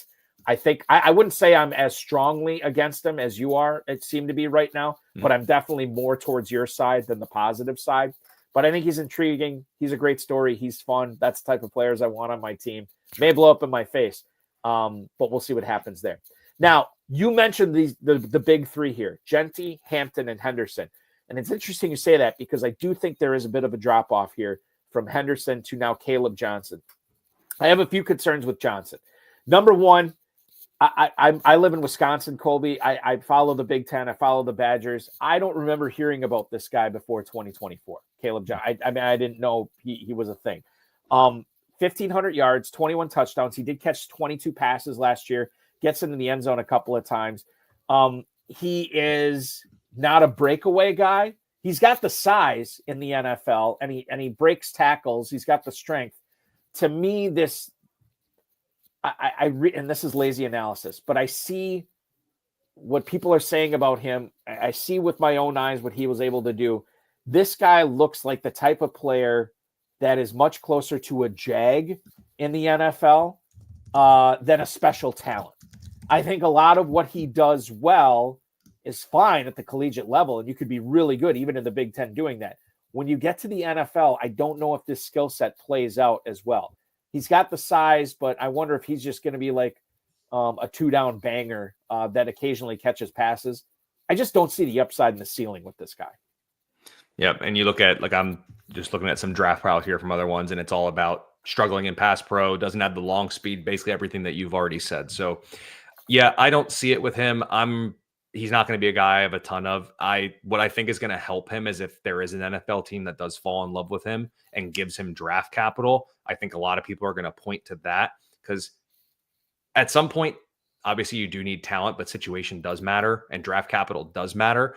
I agree with you. He's not one that I'm going to have a lot of shares of in terms of any of like dynasty leagues that I have. Like, I want one of those big 3 running backs, maybe a Judkins type. But Johnson, I don't think I'll have much of him. And you always have to you really have to dive into these, I'll call him a 1-year wonder in college. Like, you have to dive into how much of that was, well, he was behind X, Y, and Z, or he had this that happened. And when you look at him, I mean, a couple years back, 700 yards and a couple touchdowns, not bad. Burst on the scene in 2024. How much of that was a product of Iowa just totally okay with playing these ugly, we're going to run the ball so many times and just win with good defense games? I think you're right. He just seems to be like, if he were to come into the league this year and get a, first 2-down role, he's like that type that seems like he's going to need 14 to 16 carries to get to 60 to 70 yards. And you're hoping for that touchdown, or else you're getting stuck with 7 fantasy points. Yeah, I think conversely, Quinshon Judkins, I can see the upside with this guy, especially we consider, like, he kind of broke out in the SEC as a true freshman, not with Ohio State, but with Ole Miss. And then he ends up bouncing around. He ends up finishing his career as a national champion with the Buckeyes. While he was paired with Travion Henderson the majority of the season, he could be a standalone guy. I don't expect him to go on Thursday. I do expect him to go on Friday. And I'm much more intrigued with his upside and his ceiling than I am with Caleb Johnson's. 100%. Yeah. And we saw he had a good little closeout to the end of the year, and he was productive. Every year, Judkins was productive. And, honestly, you can make the argument that splitting carries with Henderson is good. Save some tread on those tires, because he did have 270 plus carries as a true freshman and a sophomore. So take some of the load off his legs and be fine. I love the upside with Judkins. I think he's a guy I definitely want and will be targeting. And if he can he's that type that doesn't need 16 carries a game or 16 touches to give us what we need for fantasy. Like, I don't want to say like Jahmyr Gibbs-esque in terms of like the workload that's needed for him to produce, but if he can carve out a role of 10 to 12 touches per game his rookie year, that should be enough for fantasy relevance for him and be in a pretty good spot. He doesn't need pure volume to get there. He's explosive enough to do it himself. Yeah, which I think that's what you're looking for, right? Yes. Like you want these guys that have, somewhat of a floor, but you know that they can make your week with one play, and he does have that electric playmaking ability. There's plenty of electric playmaking ability in the 2024 rookie class of receivers. Maybe not seeing it so much in 2025. And I have to be careful here, Colby, because I don't want to compare this year's class, even though it's going to be lazy to do so, because last year's class was unbelievable. And I'm picking at nits maybe on some of these guys, but I'll get your thoughts. And we'll start off with Tet McMillan, who could be a top 10 overall pick. He's definitely going to go in the first round. I was talking with Jared Smola from Draft Sharks about this a couple of weeks ago. There's something about him that just I don't know exactly what it is that I could see him busting. Like, I don't know if it's, that he played his college ball in Arizona and N'Keal Harry was at Arizona State. I don't know if it's the fact that he's so tall and yet was never open. Like he wasn't able to run away. Didn't get a lot of separation. He's got the big target catch radius, right? He's a big guy that can win 50-50s. But part of the reason I think he was winning those 50-50s is he just couldn't get open on his own. And this is the number 1 receiver in the class. I have my concerns, and I also have concerns with him going to a team that is not going to be very good, that may or may not use him properly, and that may get his career off to a bad start. Are any of these founded? How do you feel about McMillan? Talk me off the ledge here, because I want to be able to draft this guy and get excited about him. Yeah, I mean, there's some concern. That's the thing when you have these like rookies. Like, you get a guy like Marvin Harrison last year, you could argue Arizona didn't use him right. And what does that mean? Like, I think we're all still pretty okay with Harrison coming into this year, but we definitely want him to go to a team. If he's going to go to a bad team, at least let it be a team that has shown any sort of creativity offensively. Like, the one that I would love I don't know if it happens. It might necessitate a trade. I'd love to see McMillan get to Carolina. I think that would be awesome with Dave Canales, a revamped, I'll say, Bryce Young. And then there's obviously a couple of other pieces there. Like, I think it makes sense. I'd be a little bit scared. And I don't know why this is the first team that popped into my head. But as I say it, I think you influenced it. But like, if he goes to New England, I might be a little bit scared. I don't know if that's the N'Keal Harry again comparison being brought up there. Like, he could win with Drake May. Drake May's a big arm quarterback, and that can help with McMillan. I'd be really interested to see if he can go somewhere that gets creative with him and gets him some slot reps, because he did take some in college, like take big slot to a new level, especially in the red zone, and just let him work down there. He could be a guy like last year I said with Brian Thomas. I had some questions about how much he could be utilized, but I was confident he was going to be a red zone monster. That could be McMillan's kind of aura in 2024 or 2025. Please let him go to Carolina. That's what I'm trying to say. If he goes to Carolina, I'll be all in. No questions asked, because that'd be such a good spot. Revamped quarterback, a good offensive mind, and a wide receiver needy team. Get a marriage of those three things. McMillan is going to, I think, need that to an extent for 2025. And I don't want to say like garbage, but there would be a lot of times in second halves where Carolina's trying to play catch up. McMillan would obviously figure into that. All those points count the same. Exactly. That's the beauty. That's the beauty of it. Let me know if I'm off base on Emeka Egbuka. I look at this guy as a player who's going to have, he's a very professional NFL receiver. He's going to have a good career. I don't know if he plays 10 years in the league, but I bet he plays more than 5. He is a proficient route runner. He's got good hands. He's got good speed. He does a lot of things really well. I don't know if he's elite anywhere. In other words, if he gets drafted in the first round, I think his ceiling is being a really good number 2 on a team. I don't think he's ever going to be the number 1. I don't see that extra level that I see with perhaps Travis Hunter, perhaps Luther Burden, perhaps Tet McMillan, where these guys can take it to the next level to be have some top 12 fantasy seasons on their resume. I don't see it with Egbuka. Am I not looking in the right spot? He's definitely not the flashiest guy. And I think when you get in drafts, like, everyone's going to be enamored by the Luther Burdens, the Tet McMillans of the world, just because what they could be. Egbuka is just a guy that's going to produce. And that's the beauty of it. And the nice thing too, is we've seen in past years, and he's not at this level and probably won't be, but if you're going to be one of those top fantasy receivers in the league, you get a bunch of reps out of the slot.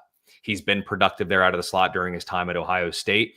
A dream scenario for him is actually not going earlier in the draft. And for example, I know I'm a Houston fan, so I'm going to keep bringing them up, but fall to a spot like Houston. He'll open the year as the wide receiver too. There is no expectation for him to be the wide receiver 1, because they already have Nico Collins, and there's a need in the slot for that team. Egbuka is not going to be the flashy pick. You're not going to be jumping for joy when you draft him, because it's kind of weird to call him like a boring rookie, but he's just going to be a guy that you're going to look at like each week and at the end of the year and be like, wow, he got 900 yards and 7 touchdowns as a rookie. I don't remember any touchdown that he had or any of those catches. He just is going to win. He just kind of like a silent killer in a sense. And I think he's just going to be like that really, really good player that may never hit fantasy stardom. And that's okay, because I think that's going to be reflected like in his draft price. And if he's a little overpriced as a rookie, so be it. But I think the cards will be out for him. But yeah, not overly flashy, not the sexiest pick, but he's going to be very good and very productive and very consistent. I do think if you are looking not to pick a bust in your rookie draft first round, Egbuka is the guy. I mean, yes. I don't think he busts. I think his potential for busting is so low so if you want to look at it that way, then yeah, Egbuka for sure. Travis Hunter, we found out today, multiple news outlets reporting he's going to attend the NFL Combine as a cornerback and not a wide receiver. I don't want to read too much into this, but what does this mean for how you think whatever NFL team drafts him, how much they're going to use him at wide receiver?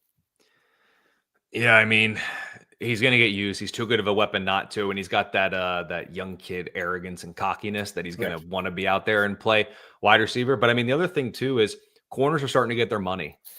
Like, I know he's already made enough in NIL that he can probably retire from the NFL without even playing a game and have enough money to retire and be totally fine. But cornerbacks are starting to get paid. They're going to make a lot of money. Like, we're going to see Stingley reset the cornerback market this year. So maybe he's looking at the money a little bit.